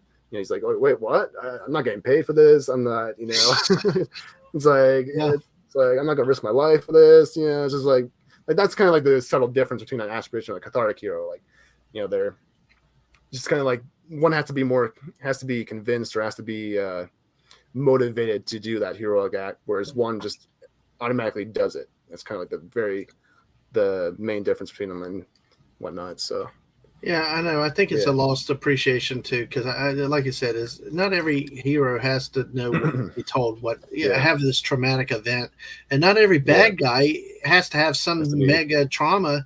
Sometimes they're just evil, Yeah, and the best example of and there's also two basic sort of archetypes of villains: the elemental and the fallen. The fallen is basically the villain who start off as relatively a normal guy, but ends up, because of whatever happens in life, they turn to evil. And the best example of that and then, the elemental villains are always the ones that like immediate are just bad from the start. Like there's no real explanation for it sometimes. And that best example of those two archetypes is like Darth Vader and Palpatine. Darth Vader, he started off as a Jedi, he was a hero, but because of what happened to him, he became a villain. And so, but Palpatine was always a villain. Like he always had like sort of an evilness to him, like, or like someone like the Joker, or versus like a Two-Face. Two-Face was a normal guy in Batman, but because of his accident, he turned to crime. But Joker, he was always bad. Well, see, like Appian, not that Han was ever evil per se, but he not that he's evil. But when it got to be something he really had his interest at the time, it got his attention. So okay, but then again, from that we also see there was more to him than just the money and stuff like that. But it was a device to move his character forward. Yeah. But I think that's a perfect example. Like Vader had trauma in his life, struggled growing up and all that, and then those are the kind of villains you can kind of redeem, but the elemental ones, they can't be redeemed. Like Palpatine. It was soon will be see a young Palpatine story when his parents were all for their made. No, and it's not. If you know anything about Sith were just anyway. It's the Sith were a tribe, but the dark side Force users were like, no, Daisy, it's okay. It's okay. I will promise you. Stunning's here. We're okay. Yeah. As long as nobody brings up Darth Maul, we're okay. Who's Darth Maul? Darth Maul is the automatic dad man rant stage. I know. So exactly. He's coming back and dying and failing How many more damn times can one guy die? It was a half-assed Sith apprentice. Anyway, sorry. Yeah. Sorry. That's a free little dad man clip there. So yeah, and talk about not only the Cruella. I've still got to get Daisy's question about this movie, but since we've taken the sidetrack, Cruella got a side treatment, and what was it, Maleficent? Yeah, we had to have a movie about of those villain-centered movies. I'm just like, stop. This is like the idea we got a Suicide Squad movie, for instance, before we ever got like a Justice League or a Wonder Woman movie. Like that just tells you everything that you need to know about the DCEU. Like the way they're building that up. Like that was like their first go-to superhero. Well, not really superhero. They're more of an anti-hero group. Like it's like Suicide Squad is fine as a comic book. It's like whatever, but it's not the heart and soul of the DC universe. Like the heart and soul of the DC universe is like Superman and the Justice League. That's what the universe should always be built on first and foremost, and then go ahead and do stuff like Suicide Squad or an anti-hero story. But it's like you should always like establish your heroes first, and that's what Marvel did pretty well for the most part when they first started out. Is that they start off by introducing their heroes like Iron Man, Cap, the Avengers, all that, and then they branched out and did stuff like Guardians of the Galaxy, which is more of a reluctant hero story. They're all very much like anti-heroes, but more softer anti-heroes than say like your Punisher or your Red Hoods. But like, yeah. I was glad Daisy's loving the detour here with this. So, but yeah, detour with the dong. Yes, exactly, exactly. And we will be talking about and showing his collection soon. So, if you will excuse me, I need to just go to the bathroom and grab some more water. Oh yeah, go ahead. You got we're going fast. That's where we thought. Go ahead. I'll hold it for a little while. Take a few minutes to talk about some things. Yeah. Oh, no problem. Just talk that shit. No, I'll be right back. We have to make ways of making you tortured. It's. But hey, we got. Let's see. We've got 12 or 15 somewhere. Numbers keep varying, but hey, everybody that's here, thank you for being here. Make sure you hit that like button if you have not subscribed to either before. Subscribe. Check your subs. Make sure they're still active. Share it with your friends. It's the type of stuff we like to do on top of the Fortnite. Football is coming around. College football is coming back around the end of August for the next few months. So hope you join us for that. Even if you don't like sports, I love talking sports. Bring your sports questions and we can do all kinds of stuff. And it's my aim to make sports fun for everybody. So that's my goal here. So it was, so stick with us. Glad that we have 335 of you subs out here already. Share it with your friends and everybody else. So I got to hold on that one for Stunning to come back. So, since we have a detour, and then we'll hit the comments when Stunning is back with us. Hey, I know that there's a debate. I saw something on Twitter, and I kind of wonder, the thoughts about the new movies are now going well over 2 hours now, and you always had the running debate: do I buy a soda? Do I buy a drink? Because you try to run. There are no intermissions anymore. The last movie, which is the first one I ever remembered an intermission in, was Gettysburg. Well, that was a 4 hour plus movie, and it was awesome to have an intermission. But even if it's 5 or 10, just to bathroom break, get a snack, what do you think about that? Do you think they should bring intermissions back, or they're going to keep making the longer movies? I know I think I've gotten a decent art down to figuring out the right times to go in the middle of a movie to use the bathroom. So, but hey, okay, we're talking potty breaks again now. But hey, at least we're not talking the gaming potty chair that drives the missus insane when Stunning and I talk about having something like that for our gaming streams. Haha, yeah. And say, yeah, bring back the intermissions, Jeff says. Yes. Oh boy, yes, I know. I'm waiting. I'm going to show that again when Stunning gets back to make sure he sees that. See what? So, oh gosh. Well, guess what? My missus is starting stuff in the chat. Might have to time her out. So let's go down from there. We'll get back to Daisy's question about the movie in just a second, because it starts with, we were talking about the Cruella treatment and Maleficent and all those good movies, and then we talked about Darth Maul. Teresa. Look at this. Look at this. Oh my gosh, Mrs. Darth Maul Liz. Oh hey, hello, Miss Marquez. Good to see you tonight. Hey, welcome. Feel free to ask questions about Transformers if you'd like, or feel free jumping in, because I mentioned while you were gone, bring back the intermissions, and Jeff agrees. Because with these movies getting over 2.5 hours and all now, when do you got to find time to take a break in the bathroom, unless you're going to do mine and your favorite gaming idea and put potty, make them combine. Yeah, exactly. We need toilet trays. Need that. I know, but the missus Homer Simpson got it right. Exactly. Yeah. But then again, the missus starts this. And yeah, Appion says, they'll have a pack of Jedi, kill his mom, wouldn't put it past them. Yeah. No, Jeff. Darth Maul Stunning and Brave. I agree with you, Masters Maniac Mexico. Yes. And then Daisy had said about loving the detour. And then Castle, everyone forgets about the real menace, Darth Jar Jar. I'd heard some rumors. I had not really searched it very far, but I heard that he was supposed to be the original Sith in the prequel trilogy. Oh, this is a meme at this point. Yeah, I know, but it was so interesting. But yeah, there's no way you can. The whole plan was to annoy the shit out of everybody until they died. The galaxy will take over the galaxy by annoying everybody to death. So, all right. So, and then Daisy Blossom says, Appion that will push Palpy's mama off the cliff. And exactly, yeah, Jeff said, I believe Darth Jar Jar was Lucas's original plan. There were talk about that. And we got 16 people in here still with us now. Thank you. Subscribe, all that stuff. Make sure you do all that. We got the great Stunning and Brave. And as the missus, we have, and my good old friend here, Stunning and Brave Megatron. He's a great artist, knows his Transformers.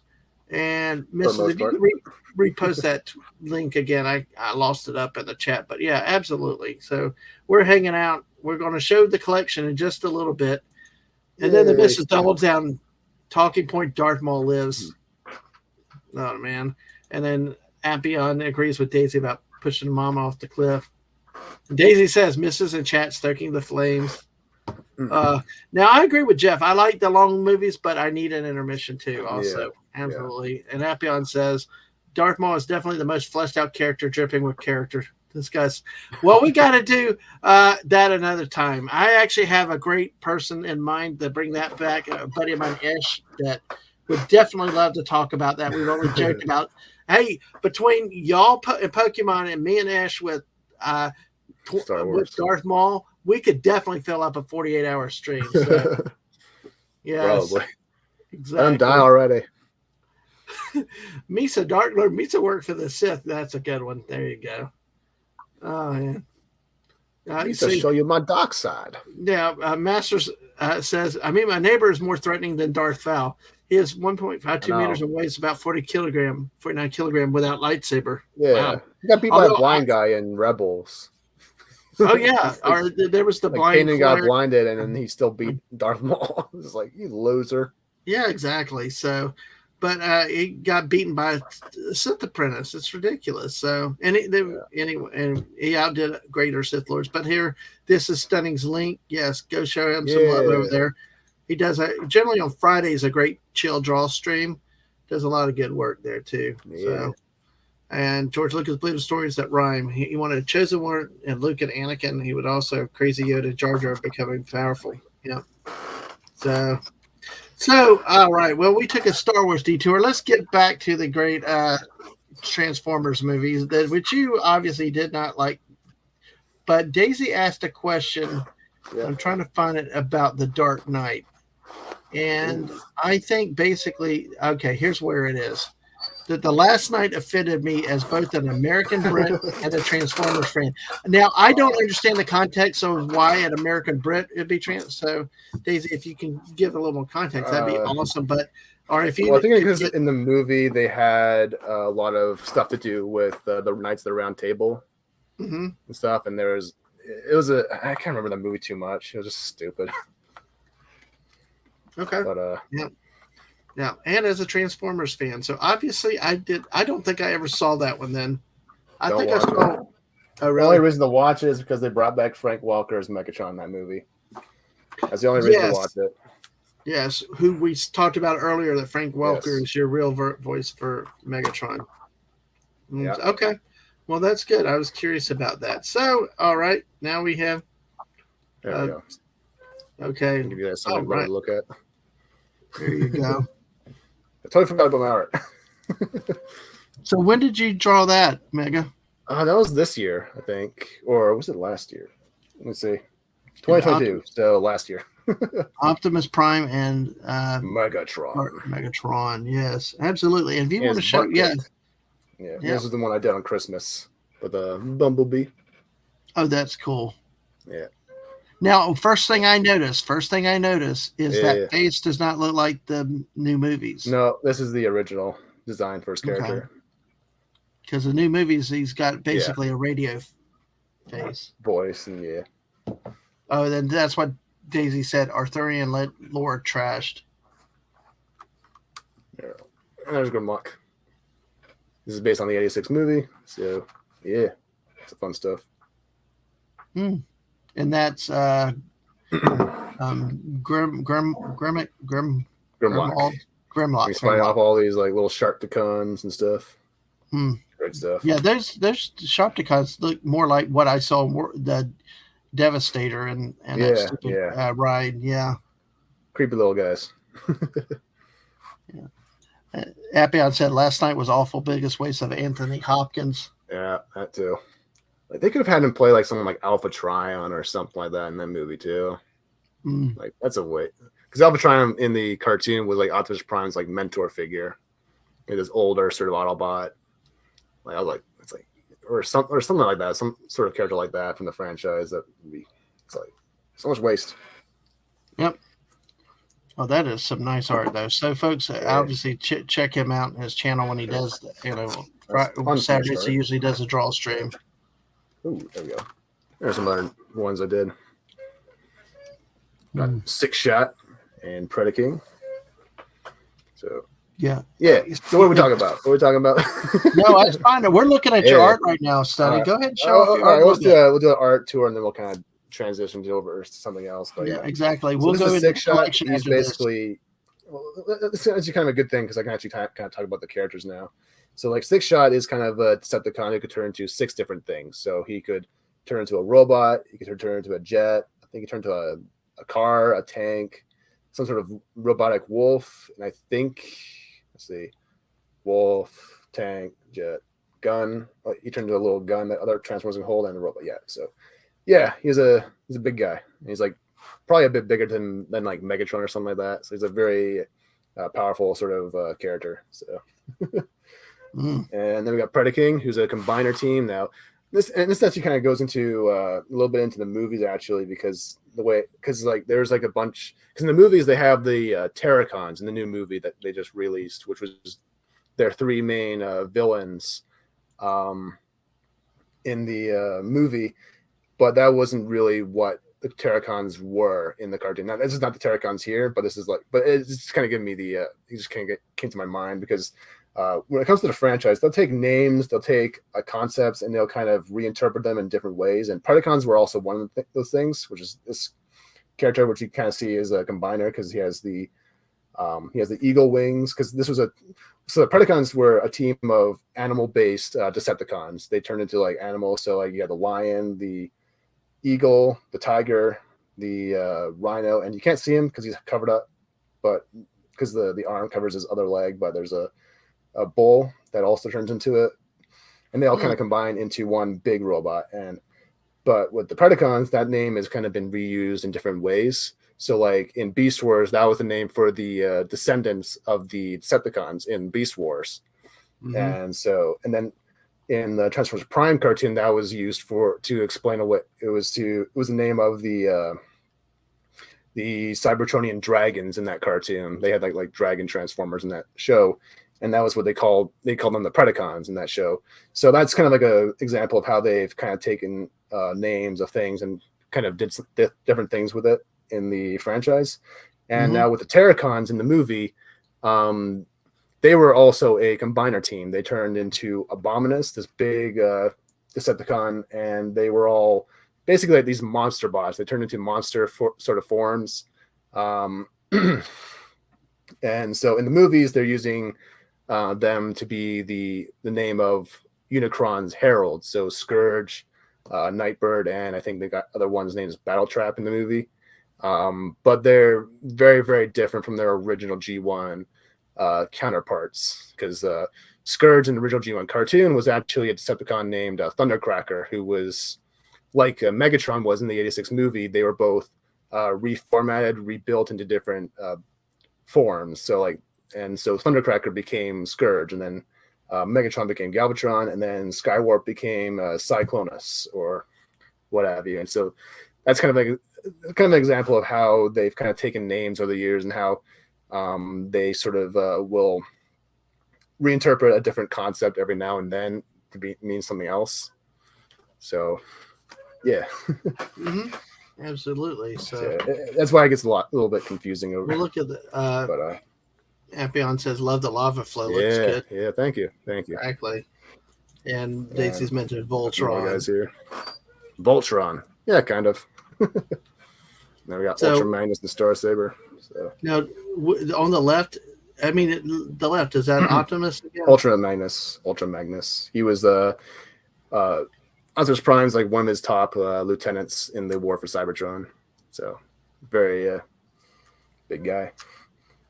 And then this is Star Saber. He was part of the I think Japanese cartoon, so he wasn't really part of the original G1 cartoon per se, but he was part of the sequel series stuff, and he's like a big powerful warrior.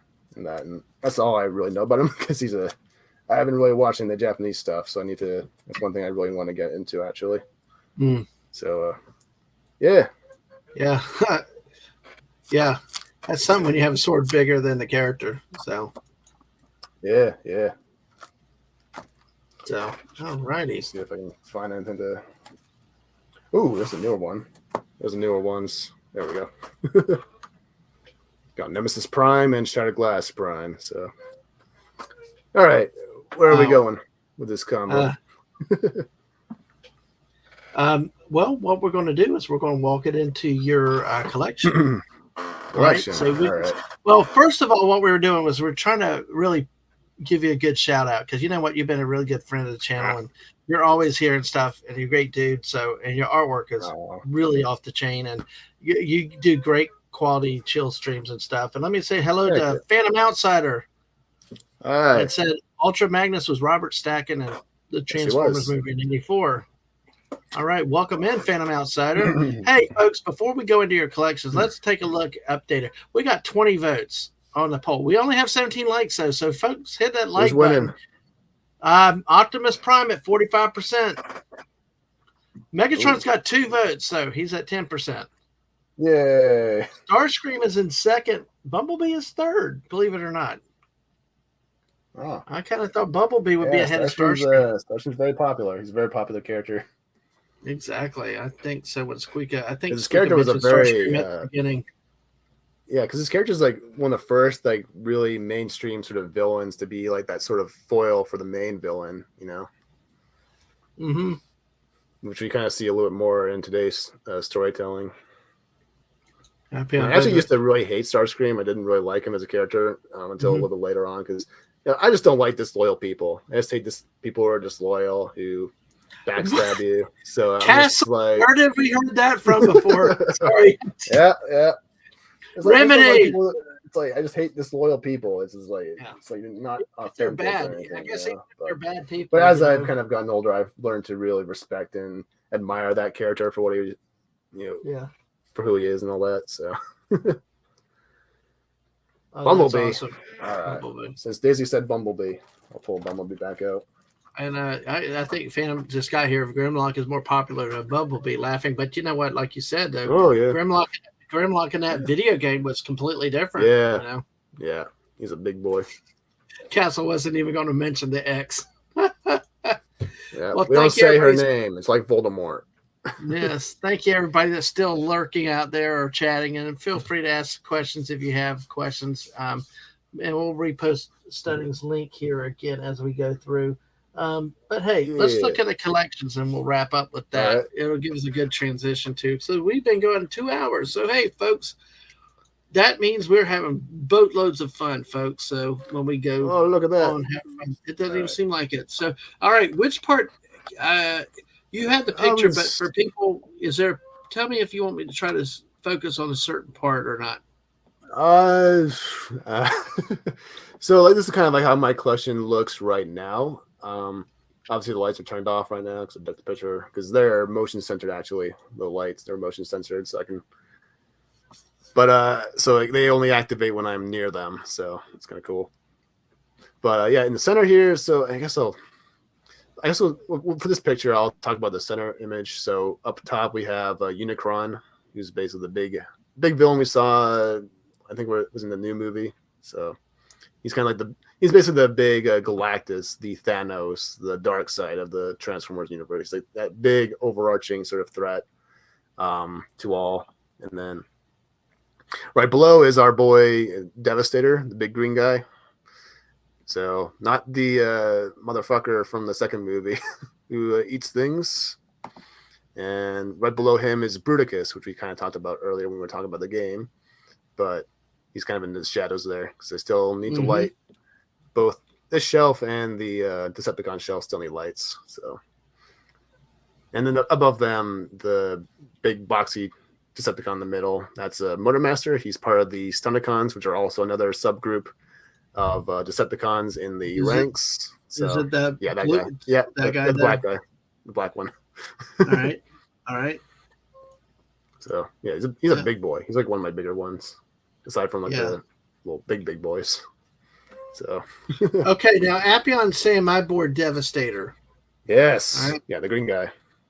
All right. So this is what we were talking about earlier. This is the real Devastator. Yeah. That's the real Devastator, not the thing I saw on the Universal ride. Yeah. Oh, that's interesting. Okay. Wow. That is interesting. Okay, now I know what it looks like. Now I can go ruin everybody's ride and say that's not Devastator. That's something. Exactly. Do it. Exactly. Well, folks, we got rain here. I heard a little bit of thunder, so hopefully we don't have a power bump. If the power bump happens, I do believe we can keep the stream going, but it may glitch a little bit. But we'll try to reestablish contact if we can. But you never know. Yeah. Things around here, like yesterday's stream, they got delayed 20 minutes because of a power bump. But hey, we still got 13 of y'all here hanging out with us. So all right. So any more you want to say about this one, or do you want to move on to the next one? Not really. This is more. Well, this image I was mostly trying to focus on the middle shelf because the other images I put up have a bit more focus on the other shelves. So because there is actually a lot more to the dioramas actually than meets the eye, so to speak. Like there's a lot of extra thought that I put into them that I want to kind of touch on a little bit. Okay. Well, whenever it's the right chance. You tell me when you want to do Yeah. it, and he was in the Revenge of the Fallen, Yeah, not the best part. So, yeah. Nope. All I know is I remember terms, and that's why I appreciate you having it kind of clarifying that stuff for me because I was sitting here thinking Yeah. Devastator was a big bugle. So Oh, there's my little Optimus Prime sort of shrine. Looking there. a shrine. All right, shrine to Yeah. Prime. Yeah. I actually have that. So like that Autobot symbol in the middle is actually something I made in construction class actually in school. So I actually Mm-hmm. carved that out of wood and I painted it up, and it's been there ever since. So, went with me ever since. And yeah. That So in the back we got my masterpiece MP10 Prime. We got the MP44 Prime, and then you got some smaller primes because you never have too much primes. Now the two on the right are actually childhood toys I've had for a long time. So the ones in the middle are kind of more recent, or as recent as say back, because 2019 is where I really started taking my collection a bit more seriously. So that's when these Mm-hmm. guys started rolling in, the ones in the middle. But two on the right are the ones that I've held on to for a little while. So yeah, Yep. All right. That I like that thing. That shrine. I love it. yeah, Yeah. little prime shrine. Um, but you know what I thought was really impressive in here is Yeah, anything that's handmade. That I yeah. did I not have it. realize I'll that grab was it real made of quick. wood. It's not too far Okay. away from me. Exactly. And Daisy saying that is a nice prime shrine. Thank you. Yeah, here it Yeah. is, right here. It's actually really useful because it actually is really useful for my drawings actually because I can always have a because like drawing the Autobot symbol is a fucking pain in the ass. Like it's really because like there's so many different lines on it, so it kind of helps make it a little bit easier to draw. But yeah, Mm-hmm. I made this during my construction class back in the old days when I was a whippersnapper. Or so yeah. Yeah. Yeah. So I love stuff. Like I said, Daisy Yeah. said that's a great one, and Ampion has agreed them. So all right, well let's move on to the Yeah. next one. We got anything? I guess the other above and below are just other collections, right? Yeah. That's my Lego stuff. All right. So, um, what I did want to see with these collections is how many are models and how many are bought sets. I mean, like or Legos. Like you got Legos you can put together, or you have Yeah. models you can put together, or how many are like just regular quote toys or action figures So that are pre-made. these for the figures here, or Well, just because they're in all most are well in general, not I mean of the things that we're looking at. Even if we go back to like okay. So here, uh, because I yeah, know they're all you pretty like much Legos and toys. you're talking about Lego streams, and I know sometimes Yeah. some characters come in model sets. Well, there's one that's a model kit, but that's about it. Everything else is pretty much a Transformers toy, Okay, full on all toy. right. So, Well, I know but a that you're lot of what I playing on have Lego here is streams, like so that's why I'd ask. yeah. Then everything else on the shelves are mostly just Lego. Okay, Yeah, I don't really expand too much with my collecting. I just like to keep it in my two yep, main sort of I routes got here. you. But And so, a who lot do of these we stuff have? are very high end sort of figures. So, Oh yeah, definitely. So yeah. who do we have in this shot here? So right here is my 1986 Autobot movie cast. They were sort of the main sort of heroes of that film. The new characters that they introduced for that film, because in that movie they kind of killed off a good chunk of the first season cast. So a lot of characters got Wow. killed in that movie. So Oh jeez. because at that point in the franchise, because Hasbro didn't really view the characters in the world as being very like they just view them as toys. They were just kind of toys to them. You know, they weren't anything more than that aside from like maybe the writers of the cartoons and stuff like that. They view them in a certain way, but and as well as evidently the fans, because the fans you know, like because in that movie, spoiler alert for who's never seen that movie, it's like watch the movie already. I'm a young whippersnapper and I've seen the movie already, so it's like you guys have no excuse. It came out in 1986, so. But spoiler alert, Optimus Prime died in Oh that wow. movie. Oh, So, how can and you do that that? broke so many hearts of so many young boys to the point where it's like they had to, because their parents would like call Hasbro and stuff and complaining because their kids would like run out of the theaters crying, or they'd be locked in their room all day or something like that. And so it got to the point where the next day they had to re-release the film with the tagline at the very end saying Optimus Prime will return. Like that's how much of an impact that character death had on a lot of people, a Oh lot of yeah, children at the time. yeah, And yeah, exactly. yeah, so I like this remember is, like when Yoda died yeah, in Star Wars, it was like, oh no, yeah, no, no, please don't. But yeah, yeah, because and Optimus then Prime was a very much a father figure type character that really appealed to kids at that time. mhm. So it's kind of a, it's like, Well, Daisy said the nice diorama case. It looks like the ones thank at you, Lego stores.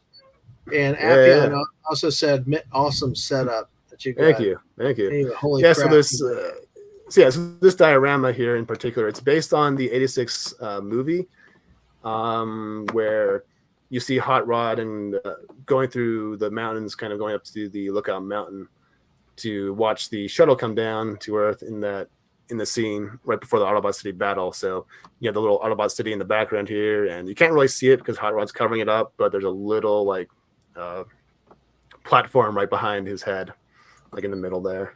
So You talk about Lookout Mountain, like Tennessee Lookout Mountain, like the real Lookout yeah, Mountain? well, Or it's kind of their own Lookout Mountain because oh, okay. All right. because the Autobots kind of took up a proportion of I think they're in Oregon in the cartoon, so they kind of took a residency over there, so they kind of have just their own little thing there. Right. And this little stop turn, or let's just say stop this area off limit. That was like a little Easter egg for the movie because there's a part where you see some Autobots like carrying that little sign that they made to keep humans out, essentially. So, Well, I don't know. The last time I updated the poll, we've got Optimus Prime still at 45%, Starscream at 25%, Bumblebee 20, and Megatron at 10 with 20 votes. So, hey, get your votes in, folks. Hey, vote for me. Vote for Stunning and Brave Megatron. Yes. Exactly. So, hey, that is definitely a nice setup there. So, who's the pink lady on the right, though? I mean, that's really a feminine touch. Yeah, yeah. So that's RC. She's like, I think she wasn't the first female character transformer in the show. It was actually, well, I don't really consider her an official transformer, but Nightbird was a character in the cartoon. But she wasn't really a full-on Cybertronian because she was built by humans. Like she was a robot that humans created that Megatron kidnapped and basically reprogrammed to be a Decepticon and go in. And I think she like in that episode, I think that she was going and infiltrating the Autobot base and trying to steal some plans or whatever. But later on in season 2, they introduced a whole band of female characters, which we probably get to in the dioramas once we get to them. But yeah, we kind of found out that there were more female Transformers in the universe. So yeah. But RC was the first one that became really, really popular. Mrs. says. So. Oh. Thank you, Mrs. I actually muted myself for a second. So, but yes, I hit the wrong. I didn't even right click it. It just anyway. But hey. But yeah, so from left to right, the big guy on the left is Ultra Magnus. Right below him, the blue one is Blur. Hot Rod's the one in the middle. Cup is the one on the right next to him, who's the blue one, or the kind of like the teal bluish one. He was kind of like this old war veteran sort of Autobot. He's always telling like war stories and shit. He's a lot of fun. He actually has like a little cigar, like little thing on his in his mouth. That's like a really cool little Easter egg because he had that because that's what he would do in like the IDW comics. He'd have like a little cigar in his mouth. That's too funny. Yeah, like. And then you have the big sort of. Yeah, so and then you had like the big sort of linebacker green guy in the back, Springer. He's kind of like he's basically the Han Solo of the group. Like he's kind of like this very sort of suave, very kind of chill, laid back kind of guy, you know. And like RC, I guess RC would kind of be the Princess Leia of the Transformers movie, and then I guess Hot would be the Luke Skywalker to put in that sort of archetype. Anyways, they're kind of. Because like she's very much based on Leia with the way her head's designed, because it kind of has the little Leia buns a little bit. Oh, really? head there. Yeah, if you kind of see like there's a little bit of a rounded edge to her face there. But yeah, That is awesome. I mean, to see, trying to get it. Uh, yeah, you mentioned Princess Leia. What it reminds me of yeah. the way is Joan The Rivers' character as the C-3PO in yeah, Spaceballs. But I got you. Hey, that's yeah, interesting though. yeah. All right, everybody loves the dioramas. So now There we go. here All we right. go. So where do you want to take us with this one? I guess we'll start from top to bottom. Okay, go ahead. Uh, so from the top is I kind of organized my shelves based on seasons. So, and actually doing these dioramas is really was really an interesting learning curve for me because I never have done diorama work before. I've just been watching a lot of diorama Mm-hmm. videos on YouTube and stuff like that, where I got kind of a lot of the ideas for this. And so with the top shelf, obviously, because obviously I'll talk about the kind of like the story or the reference is from the cartoon. So obviously this is the Autobot base on the top one. This is where the Autobots kind of hung out most of the time in the cartoon. And the reason why I kind of went the diorama route was because I was having trouble with this backdrop that I had bought a while ago. Before I had the dioramas, I had this little backdrop. I was like, oh, that's kind of cool. Let's put it in the background. But it's just like, wait a minute. Because the background didn't fully cover the whole space. Like it left on the where the trees are, there was like a just blank like white space there. So I was just like, it looks a little unfinished. So I was just like, well, what if I fixed up the bottom and made it look like, because in the cartoon there would be episodes where they'd go from the desert into a forest area, and if I was to, it would be really difficult if I did like. So I couldn't do this one the same way I did these ones because where I had like the foam board from on the sides and whatnot, because I had to design the top one to accommodate the backdrop in the back end. So what I did was I took a piece of cardboard, put some green cardstock on it, and I basically glued some like tree elements that I had bought from Michael's, and I just kind of glued them on there and just kind of slid them inside there, and that kind of created that little Wow. idea that maybe they're going into like a forest area, because there was a couple episodes where they go from like the desert or the Ark into like a forest area. So I kind of like played into that idea a little bit with this display here to kind of cover up that little thing there. Now I could have probably gone and made like a little canyon sort of bit there, but at the time I just didn't really think about it in that way because I don't think that. Also, I think it would just take up too much space on that side, because one of the things about doing these dioramas is you have to really account for like the size of the characters and the space they're occupying in order to make it look presentable. So Right. So, if I understood you correctly, you made the background too. no, the No? background for this one on the top Yeah. is from a place called Toy Hacks, Okay. where they make these like really cool like little backgrounds. They also do like little decal Okay. works like for like You stickers just and stuff added the like that. trees to it, So, though. You just added the yeah, the trees to trees it. and the base Still, like platform underneath them. That's what I well, added to it. still, though. I mean, it's not like you're just taking something off a store shelf, putting it in, and you've got to Yeah, put it together. yeah. That's still very impressive. Yeah, everything else is made by me though. So Daisy did ask, "Is there glass in front of it to protect the toys?" nope. Okay, it's an open diorama. Yeah, I And can't do Daisy that. also said, "I appreciate your." I think she meant comparisons between Star Wars and Transformers, Megatron. Really helps for characters I'm not familiar with. Yeah, because it gets a little confusing sometimes. Mm-hmm. There's so many Transformers characters, so many, like you have no idea. Right, and I've zoomed in as much as I can so I can rotate them down as you Yeah, want to move to the next shelf.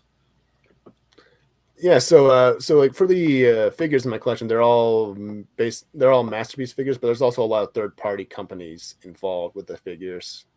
So like Mm-hmm. from like third-party companies that make their own Transformers toys that kind of coincide and kind of match the scaling system for the masterpiece lines versus what's kind of referred to as the chug line, which is kind of the typical Transformers toys you would see at like a Walmart or a Toys R Us or something. Well, not Toys R Us because most of you guys are probably Americans, so Yeah, yeah. I know. Sorry Y'all guys. got our That Toys R wound Us. I is mean, still there, but say yeah. it ain't so. That's crazy.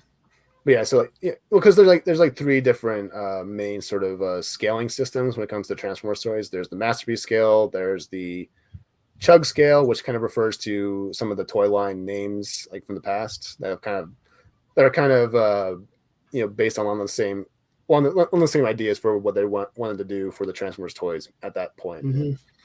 And then there's the Legend scale, which is a lot smaller scale. Which actually I might explain that a little bit better because I have a few figures here actually that can kind of explain that a bit more. But for the purpose of this right now, I'll just kind of stick to the dioramas right now. So. Right. Do you have any that are die Yeah, cast? there's a lot that have die cast. I think the Galvatron I have has die cast. I think the Dinobots might have got die cast. So a lot of these guys will have die cast in them, especially the third party ones because they're very high end sort of figures. So moving on to stay high end, yeah.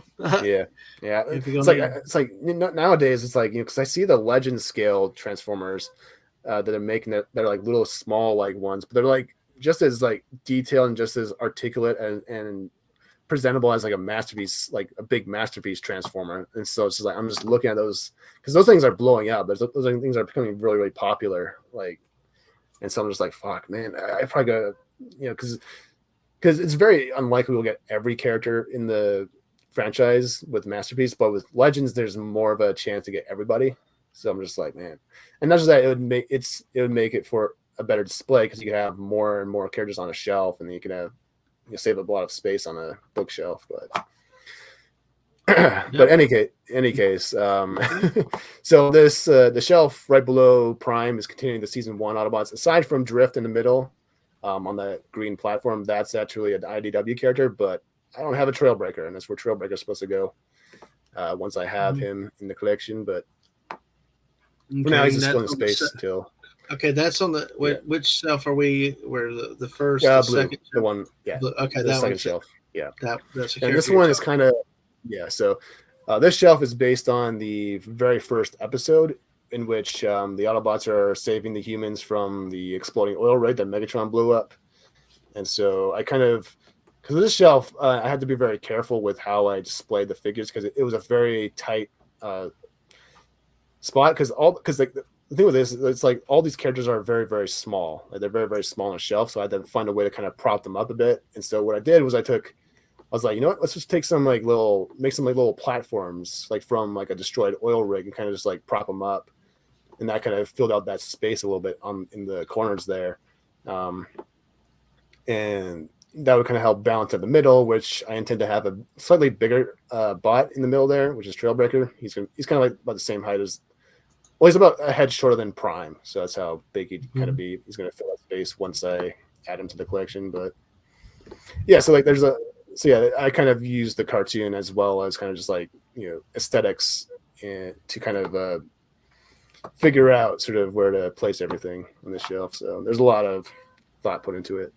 I think Daisy was asking because of diecast, because she mentioned Liam had a really nice set of metal Transformers because the plastic ones kept breaking when you tried to transform them. Oh, yeah. Wow. It was rough. Well, we still got 15 of y'all with us hanging out, and we hit the highlight of the show now with Stunning and Brave Megatron, the great dioramas he's put together. A lot more involved than what I thought. I mean, you're making the backgrounds as well as the putting them in there. And one of the things I kind of kept in mind was I wanted to keep certain characters together because there's a certain relationship between certain characters. Like, for example, in the top left corner, that's Sideswiper and Sunstreaker.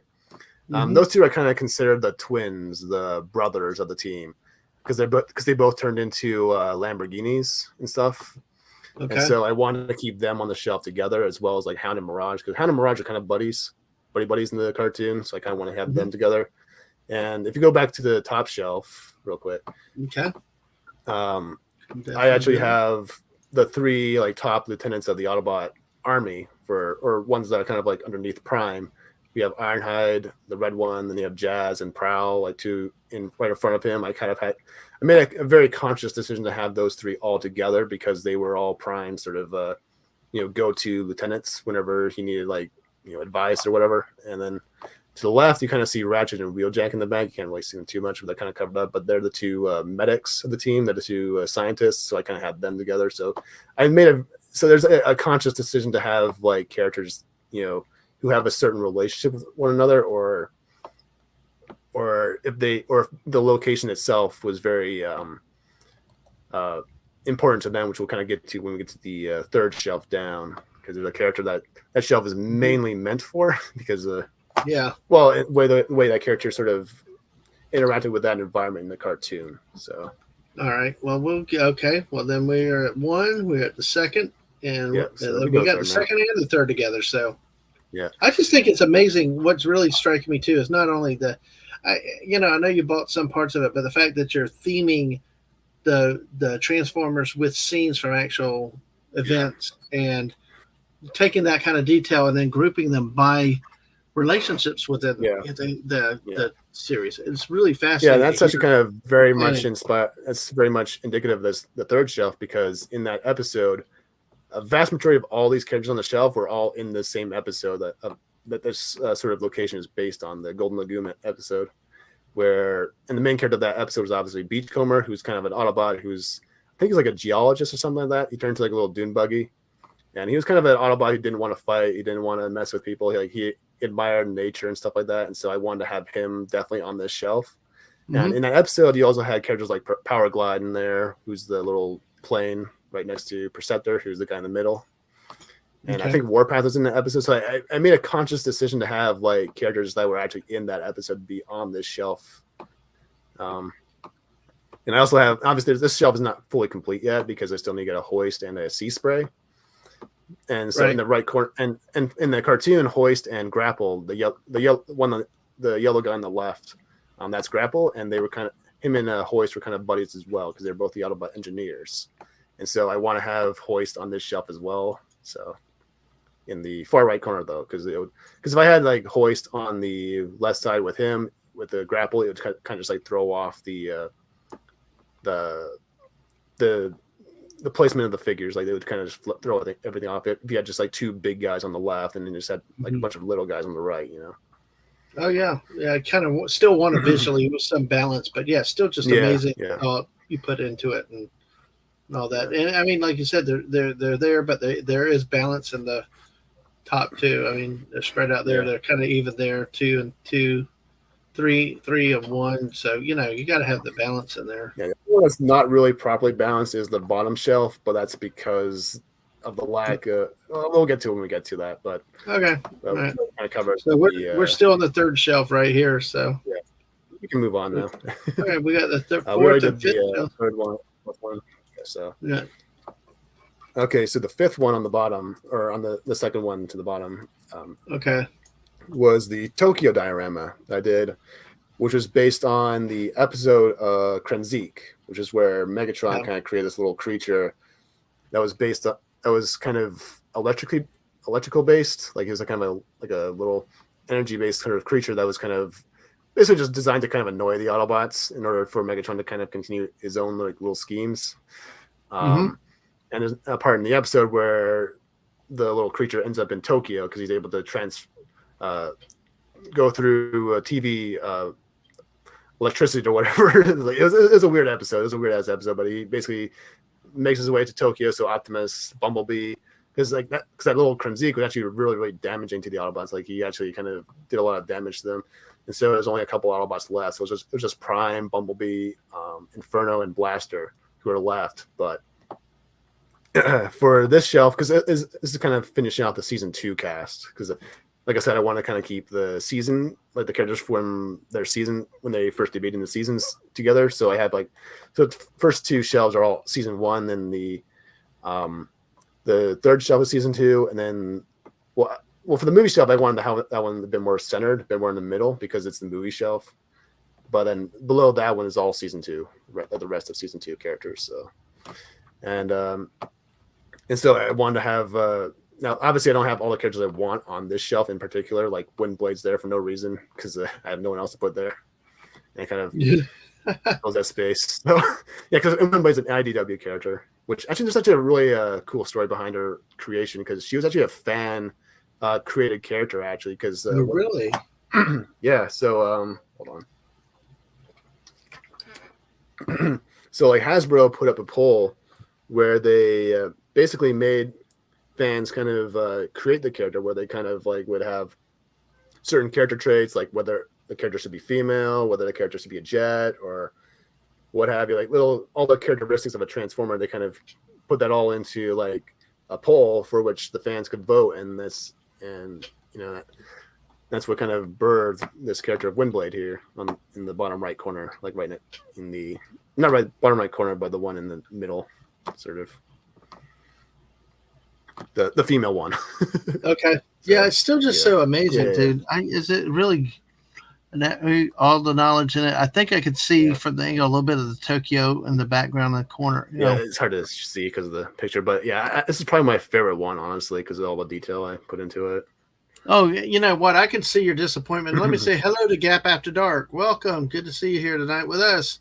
Make sure you hit that like button. Make sure you're still subbed. And vote in our poll because we got 20 votes still so far. Vote for me. I'm getting no love.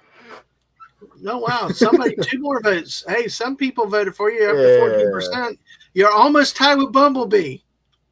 Nice. Can you believe that? If I can at least beat Bumblebee, I'll be happy. All right. That's a shock. So, hey, go and invite your friends, neighbors, drunks, dogs, everybody else like we talk about. So, hey, bring them in. Hit that like button. Yeah. Let's get over 20 likes with this thing, and let's keep the party going with this stuff. But like I said, I was thinking of you with that, got Optimus Prime in Fortnite and the Primal. But now it's like I could just see more Transformers running in Mega City now. With that kind of, because Mega City is kind of that Tokyo look that, damn, I can understand it's frustrating not having more Transformers. But all right. More to this one, actually, there's like a little more thought put into it. Because I intended to have a Blaster, which is a character who's about a head shorter than Optimus Prime, and I intend to have him be kind of the centerpiece of this shelf here, but I don't have that character yet, so I just have Inferno in that spot. And like I was saying earlier about the Golden Lagoon, is that I have to kind of account for the space. And to the left, you'll kind of see a little building with a little platform on it, because if I was to display this right, I would have to have Inferno on the right, and then have a little bot like right next to him. And if I had another big guy in the middle, it would kind of throw the left side off entirely, because there'd be, because I just had like 3 little dudes in the left corner, it would kind of look a little awkward. So I added this little, with this building on the left, I kind of created this little platform, like kind of this little sign or whatever, to prop up one of the smaller Autobots. That way, that space is kind of filled up a bit more. So that's kind of like the thought process behind that. Yeah. So that is so awesome, though. All right. Well, that is a nice diorama. And let me expand back out. Yeah. Oh, wow. That's like 6 shells of Transformer glory. All right. Yeah.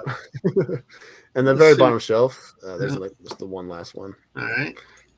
So this is the only I'll get the best angle I can try to get down there. So yeah, it's a really awkward angle, but it's not the most impressive one, if I'm being honest. So and this one is just having the deluxe.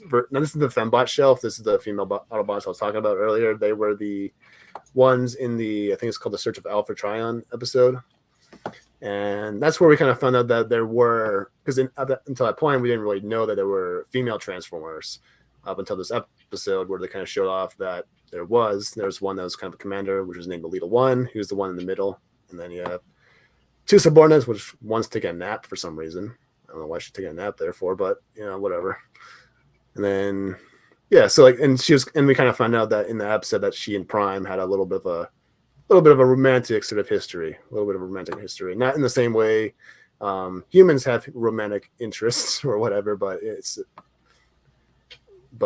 so she was kind of like Prime's love interest in the cartoon. So oh wow, interesting. And this is kind of like that's interesting. Yeah. And you can't really see it. Yeah.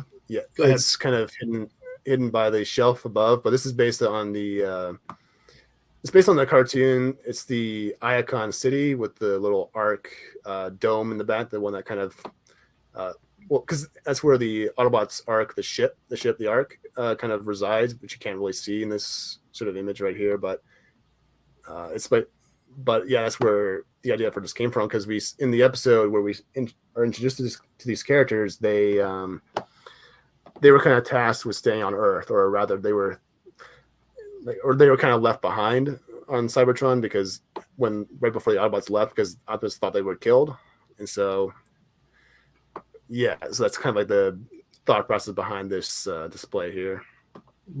That's awesome, though. I tell you, like Daisy had said, is about all the thought that put in this. It just is amazing because it doesn't go quick if you want to do it right between the quality of the art you're going to use and the sturdiness of the materials.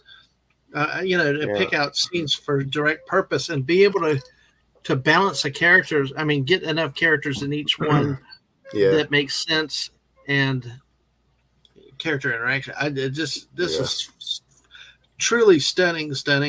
Yeah, thank you. I know the Mister did talk some with the dioramas, but actually getting to see it is a different thing. I appreciate it. All right. Hey, all right. You don't have a Kalwickian monkey lizard off to the right, do you? Not that I'm aware of. Okay, no. Okay, it's just funny because we were talking Star Wars earlier. This little thing on the right looks like one of those things that was on Jabba the Hutt. Oh, it's just Bruticus. That's just Bruticus. Oh, okay. Well, I changed up the shelves there not recently. Well, the clip of it reminded me of one of those things, and I was like, what the heck? But it's all. No, that's just his gun. It's just a gun hanging out. That's okay. Well, that works. So then we're going to look at this shelf. Ooh, now. Dinobots. Dinobots. Okay, explain the Dinobots then. So Dinobots, they were basically kind of, like I said earlier, they're kind of the muscle of the Autobots. They're the ones that the Prime would call in whenever they would fight a threat that was bigger than them, like Devastator or something like that. And they were basically created because the humans kind of gave the Autobots the inspiration to build robots out of dinosaurs or based on dinosaurs because they think that they might be good warriors for the Autobots to have. And so Ratchet and Wheeljack were kind of tasked with creating. First episode they only had 3 Dinobots. They had the 3 on the right so they had Grimlock, they had Slag, and then Snarl. Like those are only 3 Dinobots that they were until another episode where they introduced a Swoop and Snarl on the left to them. So.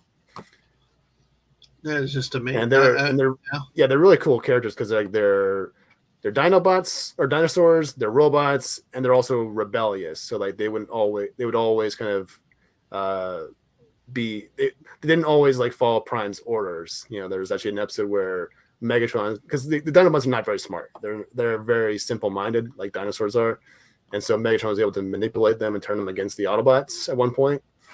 And it wasn't until Optimus actually saved Grimlock's life in the episode where Grimlock realized that there was more to being a hero and being a leader than simply being strong. Like he kind of learned that it's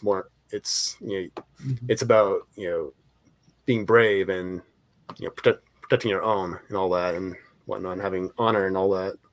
Right. Yeah. So good night, Jeff. Good night. Thanks for being here for so long. Appreciate it. So hey.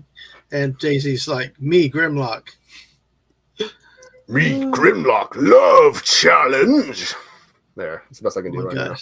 My throat is killing me. You got some good voices, though. Yeah, I can imagine if the third is back. I met, actually, Grimlock's voice, which we'll kind of get to in this picture. Okay. Well, let's go ahead. We'll go through these, and that way you take it easy on your voice, because we're actually hitting towards the 3-hour mark. So holy shit. Yeah, no, I tell you, Stunning. That's what I tell you. You've been in the chats watching before. These things just start, and I like it being natural. I mean, we've talked about one thing, we took a detour, and it's just a chill time to hang out and learn some stuff. So, yeah, exactly. So, it looks like you got some Legos up there that are unrelated, but then you've got it looks like autographs here, Megatron, Optimus Prime and Megatron. That's signed by Peter Cullen and Frank Welker when I met them in Las Vegas, of all places. Wow. I was at a toy convention, so. But that was a really cool. Actually, I stood there for like a good hour or two just to meet both of them. Like it was a long ass lineup just to meet those two. And I actually had to walk. And this is actually the same day because this day it was kind of funny because it was. Because me and my family, like it was my dad's side of the family, we all kind of met up to go to Vegas for his birthday, and so it was a really cool time because I actually got to spend a lot of time with my dad's side of the family, because I don't really get to spend too much time with them because they all live in different parts of the country. But when we went to Vegas, we all kind of like split up, did our own things, and so I was kind of on my own for the most part on that day because I was the only.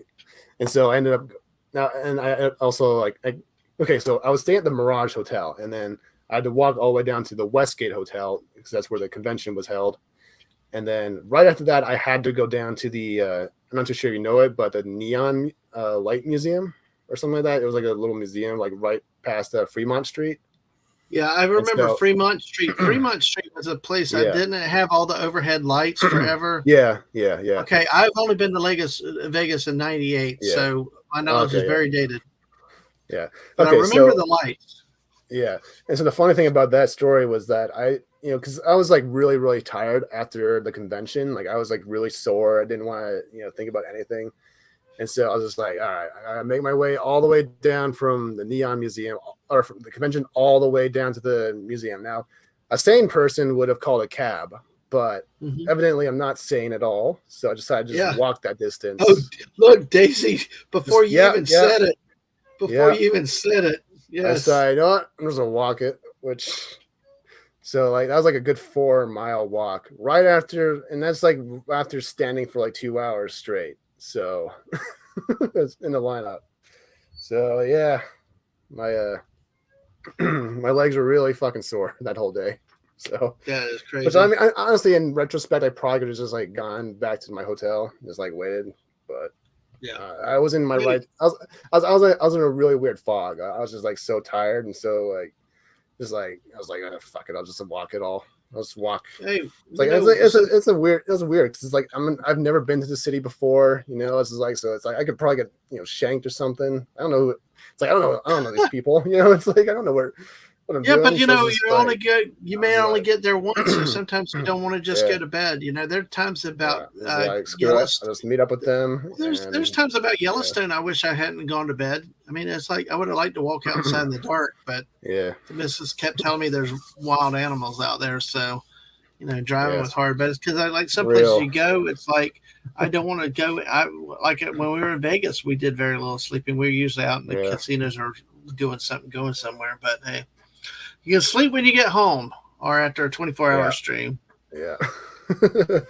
Yeah, my back and my legs are fucking killing me the next day. So I just could not. I couldn't stand very well. I spent the whole morning the next day just relaxing because I was at a Mirage Hotel, so that they have this like really nice sort of beach, or not really beach, but it's like a little pool there that you can just like lay down and relax. So. Well, Daisy asked, did you go to the Neon Museum in the day or at night? It's much better at night. In the day, yeah. Or it's kind of like in the afternoon area, so close to the evening. Yeah. All right. But yeah, that was a long-ass walk. It sounds like it when Daisy's sound wild before you even finished. So I didn't realize this too, actually, the difference between the way Google Maps works in Canada versus in the United States, because the distance between one place to another is actually a lot larger in real life versus what's on the app, the Google Maps app on the phone. So I was like, what? Why is it taking so long to get to this one part? It's just like, because it's a little more accurate here in Canada. Like it's a little bit, like it's like what the hell? It's just like we're America. We got to do it our own way. Yeah, I was just like, what the heck? Yeah. And we got another autograph of Grimlock this time. Yeah, this is the voice actor, Greg Berger, who did the voice of Grimlock, as well as Jetfire, or, Skyfire in that cartoon. He's been, the thing with Transformers is that certain characters will be renamed different things over the years. So originally he was actually Skyfire, but in recent days he's called Jetfire. And he was a Transformer who was actually friends with Starscream before they became Autobots and Decepticons and stuff like that. And so those two actually came to Earth a long time ago. And Skyfire, because of the storms or whatever, they were exploring the Arctic. Jetfire kind of landed on Earth, and Starscream couldn't find him, so he kind of just went back to Cybertron and whatnot. And so when they come back into present day of the Transformers story on Earth, Megatron and Starscream kind of reunite with Jetfire, and he starts out as being a Decepticon because Megatron kind of tricks him into thinking that he's good and all that, but then throughout the episode, he kind of realizes that Starscream isn't the same anymore because Starscream's kind of an asshole now. So Right. and so it's his interactions with the humans as well as the Autobots that he kind of realizes that Megatron's an asshole. And so he's like, oh, I'm being Autobot now. So Hey. it was a really, really interesting sort of story. I'm just kind of paraphrasing it right now. So no, that's okay. Yeah, paraphrase is good too. I tell you what I liked was having all your context with them and stuff, and seeing what's there, and especially like this one here. You can't go wrong with a T-Rex. I know. I gotta show him here. I'm gonna have to pull them out after we go through all the collections. That's it with the collections. That's the last one we got here. We get show tonight. So, well, with that, Stunning, we're at almost 3 hours. I mean, we made it through a lot of wonderful Transformer talk, history, movies, and everything. And now we've gone through your collections and your autographs. Anything else you want to say, talk about before we start to close up? Not particularly. I think I've covered just about everything. Like I said before, I would. Yeah, so like I'll post that link again to that YouTuber I kind of mentioned at the very start, Chris McFeely. Because if you're really wanting to learn about the lore and really go in depth with it, that's the channel you want to kind of go to. Come on, phone. Mm-hmm. Yeah, absolutely. If you put that link, if you can put Stunning's link in again for me, I appreciate it. But yeah, y'all don't quite leave yet. We're just going to go in the wrap up mode. Pull out the T-Rex. Pull out T-Rex. Yeah, he's pulling out the T-Rex, and then I got a few things to show. Well, let's see. Oh, Parkours. Hey, Parkours. Good night to you all. Well, stay around for some channel announcements because there may be more Dad Man later tonight. So we'll see. Yeah, Power 800. Welcome to Power 800. I don't know if I've ever seen you here before, but welcome. Hey, Power. Yeah. Absolutely. He's a viewer of my channel. Yeah, absolutely. Yes. Right. Absolutely. I've seen the name over there. Good to see him here. Well, if you haven't liked or subbed over here yet, please make sure you leave a like. Make sure you sub if you haven't, because we got plenty of this coming, and not just Fortnite and football. A lot more kind of crazy stuff. Wait till you see what's coming up this week in terms of variety of shows. So appreciate y'all being in. Stick around. You'll like what you see here. And this is the link that Stunning has for that, where Chris McFeely talks about the all right. There Transformer. He is. And hey.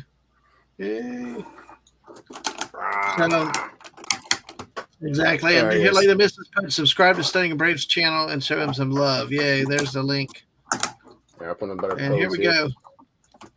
There. Stay still. There you go. Let me pull this down. Dun, dun, dun, dun. There he is. Wow. Yeah. Big boy. Oh, Podcourse also says you're fun to squat up with. Thank you. Exactly. But I haven't scared off everybody. Yeah. Podcourse said, I never got into Transformers, but he really admires the artistic abilities that you have. Oh, thank you, dude. Exactly. But, that's Grimlock. So Grimlock, that's probably my favorite figure in the whole collection. Can you actually transform him back to the robot form? Yep. Oh wow. Okay. I can, but I don't want to do on stream because like with the Masterpiece figures, I don't really transform too much because they're very fiddly and they're very you don't want to break something either. No, I just was wanting more from the can it be done, not should it be done. Like actually, well, if you showed the picture again, you should. That's the same figure in robot mode. But I just have them. But like the Dinobots are the only ones I'll actually change forms in on occasion because I like to display them in both the robot and Dinobot modes. Yeah. So so I like to display them in both modes on occasion. See in the big picture, we see the robot form, and the little insert where Megatron is, we see the robot, the T-Rex form. So hey, that is awesome. And because Aang likes Triceratops the best, I'll grab another guy. Oh man, that's gonna be awesome. So my kid Aang, who got me into Fortnite and told me to get my own streaming channel. So hey, boy, Triceratops. And there's your Triceratops. Oh, this will come up short, but there you go. There's my slag. Oh wow. Yeah. Oh man. Hold on a second. I wish I could make you the larger picture of. Yeah, I'm trying to. I'll just bring it a little closer. Hold on a second. I'm trying to. Yeah, I love it when they add like the chrome like to the Oh, Transformers. dude, that is amazing with that chrome, that shiny. Yeah. Unfortunately, the tail actually broke off a little bit, like the little tip of it broke off when it arrived. So, but other than that, hey, if you don't mind, works, so. take a picture of that. DM me that picture, and I'll share it with Ang. All right, yeah, I'd love to because Ang, like you said, Ang loves Triceratops. Oh yeah, absolutely. Yeah. Now that'd be cool to have in Fortnite.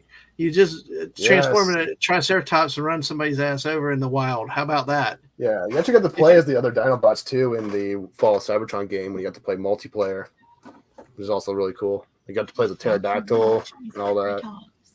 Did you see it? And speaking of that, Ang has just walked in. Hi, kids. Ang, got a little friend for you. Brought just for you. Yo! Yes. Yes, I know you do. All right.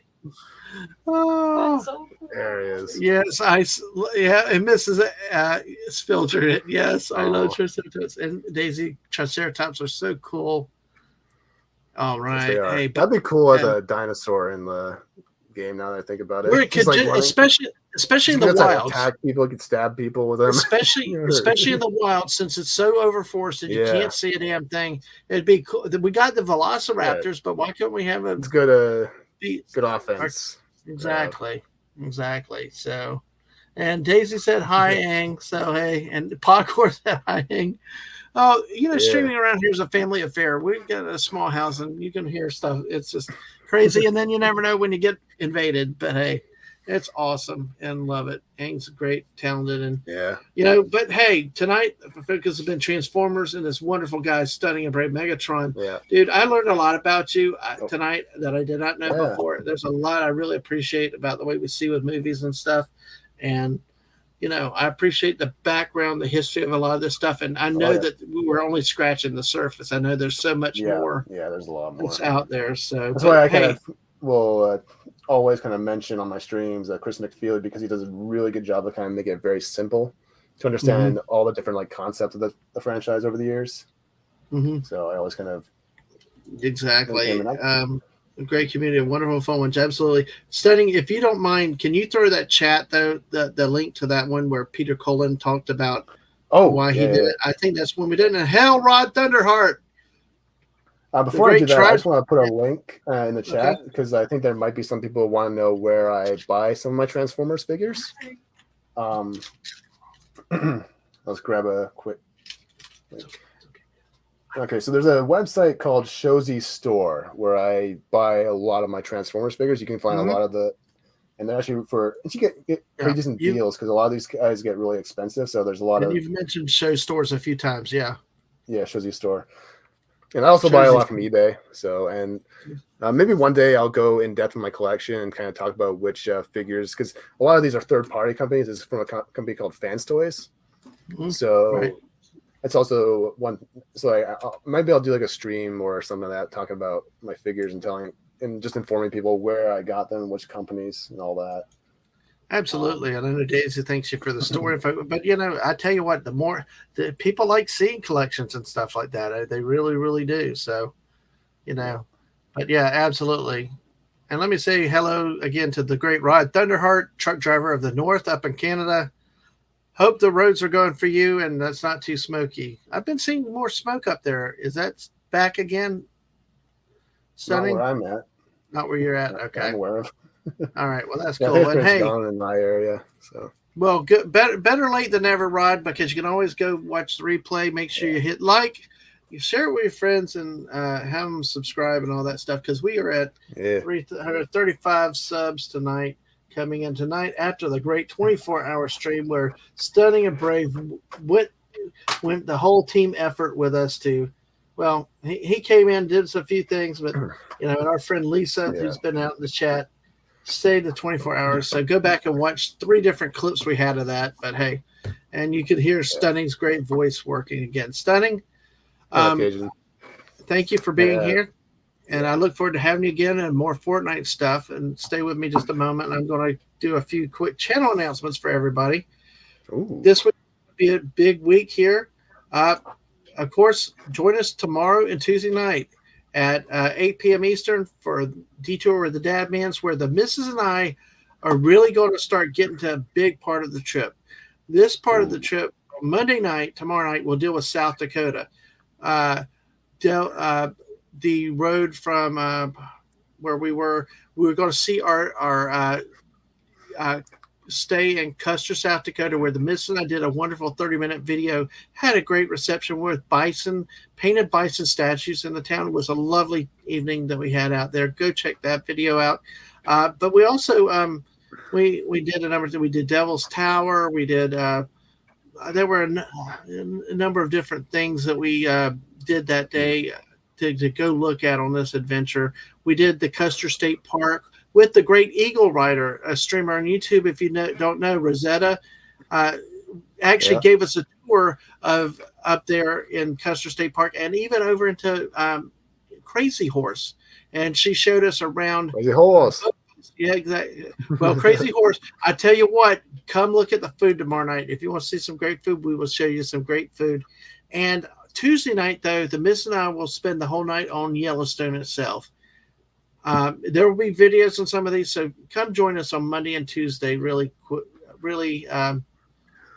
Mrs. says I can't. Oh, sorry. Thank you for the reminder, Mrs. There you go. Is that? Oh, I see you. Yeah, I see it now. Yeah, Thank you. I see it. Thank you, Tech Department. Hi, Mrs. I hear you. It's driving me crazy, everybody. Sorry. Oh, yeah.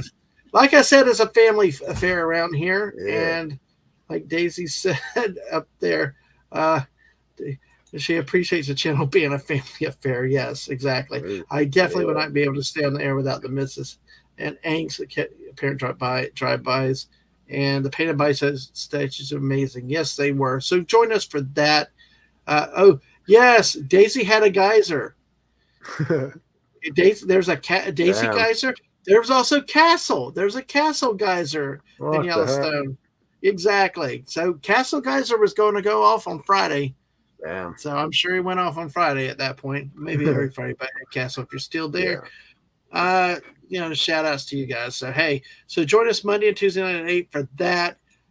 Wednesday night, I've got a professional chef, Eric O'Sullivan. You may know him from YouTube with his channel out there. He talks comics and a lot of other stuff, but I've seen him a lot on Twitter with his cooking and chefs and stuff. But just amazing. I'm looking forward to this one. This one could go 5 hours. So, Castle. Any day is a good day for Castle to go off. Absolutely. So this is sorry, no Stunning Geyser. Yeah, and Rod says, I got many of the movie Transformers. Ooh, well, nice. Too. Exactly. So I have a few movie Transformers toys, but I just keep them in a bag, hidden away somewhere. So they don't get spoiled or ruined, or just because you don't see them. No, because I don't have to look at them. It's like, I got you. I'm strictly, very, very strictly G1 nowadays. Yeah. So Yeah, I can understand. Well, like I'm kind of old school Star Wars. Give me the original trilogy, some of the prequels, but hey. But join us on Wednesday night, 8 p.m. for that. I am looking forward to that. We have officially made it to 8 o'clock. So, folks, we will go ahead and wrap up now. Let me do this real quick. Let me see. Of course. Oh, I forgot about this on Saturday. Really surprised stream added on the last few weeks with Gary. It's Gary. I know Gary Cassell, Pop Culture Minefield at 5 o'clock on a Saturday. Yes, Daisy. Thank you for the reminder. I appreciate it. You keep on me. I won't forget the poll. But Gary, let's stay for a bit. I want to win. What's that? Let's stay for a little bit. I need to be Bumblebee. Oh, well, let's see. We'll see what happens. But join us Saturday at 5 p.m. with Gary here. That is something else I'm looking forward to seeing. And I'm going to slide it over to the I tied up with Bumblebee. Oh, no. Hey, what? Yeah. Someone vote for me. Right. Well, hold on. Don't distract me. I'll see. Give me a second. Give me a second. And I'm going to talk about August 19th, Saturday. There will be a glorious celebration for one year from streaming. Last August 19th with the first stream. Had a number of people. I remember offhand that I remember. Well, obviously, was a missus. I think Ann came by, Ash came by, Squeaker came by. I don't. I'm going to go back and look and see who was in that first stream ever. And it was a great time, and it was a lot of fun being solo and learning from that. So join us. Make plans in August on Saturday to have fun on the anniversary with that. So let me do this real quick. Pull it down. Let's see what the poll. We will end the poll in 5, 4, 3, 2, 1. We only got 17 likes, but we got 24 votes, folks. Hey, so you people, make sure you hit that like button before we leave. And here we have ended the poll. And as in Dadman fashion with his polls, there's a tie. Megatron and Bumblebee tied for last. Dang. I want to be Bumblebee. I know you tried, but Optimus Prime wins with 45%. My fault. I voted my worst enemy. I voted my own enemy. But hey, Starscream, I probably picked somebody more obscure than Prime would have made it really tougher. But Starscream surprised me with 20%. It's a character that I'm not as familiar with, but I think he's a very popular. That at the beginning, and you have talked about him repeatedly. So very popular character. So yeah, Daisy, I did remember the poll. So. All right. So, hey. Well, I always do Transformers polls in my chats, but I always pick obscure characters, so no one really picks anyone or any of the. Yeah. You got to kind of. You want the obscure ones, but you want the ones that people can relate to or identify. Or, well, because there's only a few characters that are really iconic. Like, there's kind of this thing called the Iconic Six, which kind of refers to Bumblebee, Prime, Grimlock, Megatron, Soundwave, and Starscream. Those are the kind of six that are the most unchanged characters over the years, because a lot of the other characters from G1 have been reimagined in different ways. But those six have remained relatively consistent for the most part over the years in terms of their character identity, all that. Mm-hmm. Yeah, Prime is Peter Cullen is a Canadian, Rod. Yeah, he's a Canadian who I think he grew up in Montreal, I think, in Quebec. So little Easter or little trivia there. So Prime because he's Canadian. Oh, there you go. I actually gave Peter Cullen, Frank Welker, and Greg Berger all little sketch drawings when I met them actually too. Oh, wow. Yeah. Well, the missus said you when you do that, I just picked the name I like the best. The best. Yeah. Exactly. So everyone does. Yeah. Oh yeah. Power just mentioned Chris Latta. Yeah, the voice of Starscream. Also Wheeljack. He's also the voice of Wheeljack in the original cartoon, but he's like many other actors of the original cartoon have passed on. So yeah, Chris Latta, Casey Kasem, Dom Messick. Oh yeah, I definitely know Casey Kasem. That is definitely a name. Hey, my gosh, and look, people keep coming in here. Hey, Starscream, they're popular. Punk Waddle, howdy, Punk Waddle, good to see you. So hey, oh man, this is this always happens with streams. It's like you go to wrap up. We've been going 3 hours, and then people come in. It's like keep going. But hey, listen, folks, it's all good. Hey, go back, watch this again, leave a like, share it with other people later. This has been a great, fascinating. Let's see, Jaws Butler, R.I.P. Jaws Butler too, R.I.P. Is that another voice actor? I think so. Absolutely. I'm not too familiar with that guy. So okay, well, hey, he's dead. So. Exactly. So still, Punk Waddle, I'm the streamer that keeps I'm just as surprised as you, Punk. Is it because of the 24-hour stream last night, or is it just because of the is that partially why, or is it just because of the topic? No, I just don't. I usually go for not this long, at least talking wise, because I'm always drawing. I know. Well, that's cool. But I tell you what, there's amazing things. So we'll let you go. But yeah, exactly. Well, hey, look, I've had 3 and 4 hour streams all the time. So hey, it's I just have fun with it. Yeah. Oh yeah. Well, actually, I just want to tell a story real quick. Yeah, absolutely. It's funny about I've told the story in the chats before, but the funny thing about Frank Welker and Casey Kasem, for those who didn't know, originally Frank, when they were doing Scooby-Doo, originally Frank Welker wanted to play Shaggy in the cartoon, Mhm. Whereas Casey, because it was the comedy role, Shaggy was the comic relief character, so he wanted to play that role because Frank Weller's a very, very like funny guy, like he's a very, very funny guy, and Casey Kasem was a very, very serious guy, so he wanted to play Fred in the show, but they ended up getting because Casey Kasem liked playing the more serious roles, the more straight man role, but in the cartoon, but when they did the casting for it, they got the opposite roles that they wanted to, which was kind of funny. Like, because Frank got Fred, and then Casey got Shaggy instead. So it was kind of a funny little story that Frank told once. So That's probably pretty cool. You got to think that they probably kind of liked it to do something different, Yeah. So, but hey. Frank Frank doesn't like doing Fred. Actually, he's talking about how boring he finds it because it's really just his own voice doing Fred. So. Because he's doing the more crazier voices a lot of the time. So, Power 800 said Frank Welker's been playing Fred Jones. 1969. 1969. Wow. Man, that is amazing. See, that's what happens. So many times we start taking detours and different little things and nice little things that come to your mind, and it makes for good conversation. But with that, we will go ahead, like I said, and thank you, Stunning and Brave. Like we put the link out in the chat. Yeah. Make sure to check him out.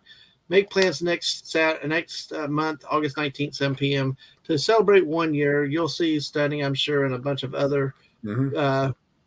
Daisy saying, "Look at those beautiful Dinobots." I know. Look at them. Absolutely. They're so cute. Look at them. I know they're cute. Dinobots. Hey, it's different, I kind of like the Dinobots. So hey. But for everything else, YouTube and Twitch at DeadmanWalking55, hit that follow us on Twitch, hit that bell, get the notifications on YouTube when we go live. Make sure you hit the like button, share it with other people, all that with their algorithm stuff. But also follow me on Twitter at DeadmanWalking55 to follow me when I go live at any time also, because I try to publicize everything else. And there is a chance that we will have a stream in about 2 hours at 10 o'clock tonight. Ooh. Again, because Mark, my friend Mark's not doing a show tonight, so I may go live again a little bit on a Sunday night. So get ready. So we'll see. If not, then I say good night. We'll see you tomorrow night. But if we stream later night, hit that, get the notification so you'll know and come talk some more silly stuff. We'll see what happens. But hey, and like there on the way out, subscribe to Stunning and Brave's channel. Show him some love, folks. Great artist, great guy, and a very class act that we need a lot more of on YouTube. So hey, and everything. Stunning. Any last words before I hit the goodbye button? You know what? Sure. I'll. I think I have enough for a prime impression at the end here. Let me just get some water. All right. And I'll go by because never really told my personal favorite Optimus Prime quote ever. So I think that it's kind of fitting to kind of end the stream on that. Okay, cool. But before I say it, I kind of want to tell the story behind that line because it's actually kind of a sad story. So I might be bringing the stream down just a little bit, but it's actually it's also a very heartwarming story at the same time. But the story basically is that there was a young boy in a hospital who was dying of cancer, who Peter Cullen met. And he was in the hospital crocheting like a little image of Optimus Prime. And now, unfortunately, he passed away before he could finish it. But the kids in the hospital, they finished it for him. And, underneath, what ended up happening was that line was actually taken and put into the actual cartoon itself, like in an episode, which is actually really cool. That because Peter Cullen actually kind of went to the, I think that's what happened. I think Peter Cullen went to the writers or producers, and he kind of wanted to have that line sort of implemented into the cartoon. And the line goes, "Hold on to your dreams. The future is built on dreams." And so that was that was a really really touching story that Peter Cullen told once. That really, it just. Yeah. So sorry to bring the house down. That really kind of a sad story. That's not bringing it down. That's telling apart of people that don't get shown. Because we're so quick to understand the bad stuff and point out the bad actors and stuff like that. We've got stories with ours, and it's nice when you can share the good. Yeah, that's part of the reason why he's one of my favorite, actors, because the way he was able to actually get that line, into the show itself, actually in one of the episodes. So and it Power was 800 animated was too. animated, exactly. It was really, absolutely. Well, hey, Stunning, thank you as always. We're going to go out with that. Hey, rest well. Thank you for yesterday. Thank you for tonight. And listen, folks, on the way out the door, like I said, follow me on Twitter. I might be live again later tonight. If not, hit that bell on this YouTube side. Come out. I have no clue what we'll do. We may get some topics around. We'll see what happens. But listen, in the meantime, I would like y'all to do something for me. Go over to, and I'm putting the link right now, go raid my good friend Lorena Creole. Yes. Go over to the Welcome to Florida stream right now. Hey, throw in Dad Man Raid. Why not, for the heck of it? But she's a great person, great streamer. Go check it out. And if you want something else. Drew her as Windblade once. So. She was what? I drew her as Windblade from Transformers once. Ooh, we got to share that sometime then. Well, I can't really show it physically because it's in her house now. So. I didn't know if you took a picture, but that's awesome. No, I sent her that as well as the Stunning and Brave Lorena piece I did for her. I sent her 2 pieces. So if you want to see it, you'll have to ask to hunt down Lorena for it. Yeah. So. All right, guys. Well, thanks, Stunning, and catch you all guys later, and we'll have a good night. Bye. Transform and roll out.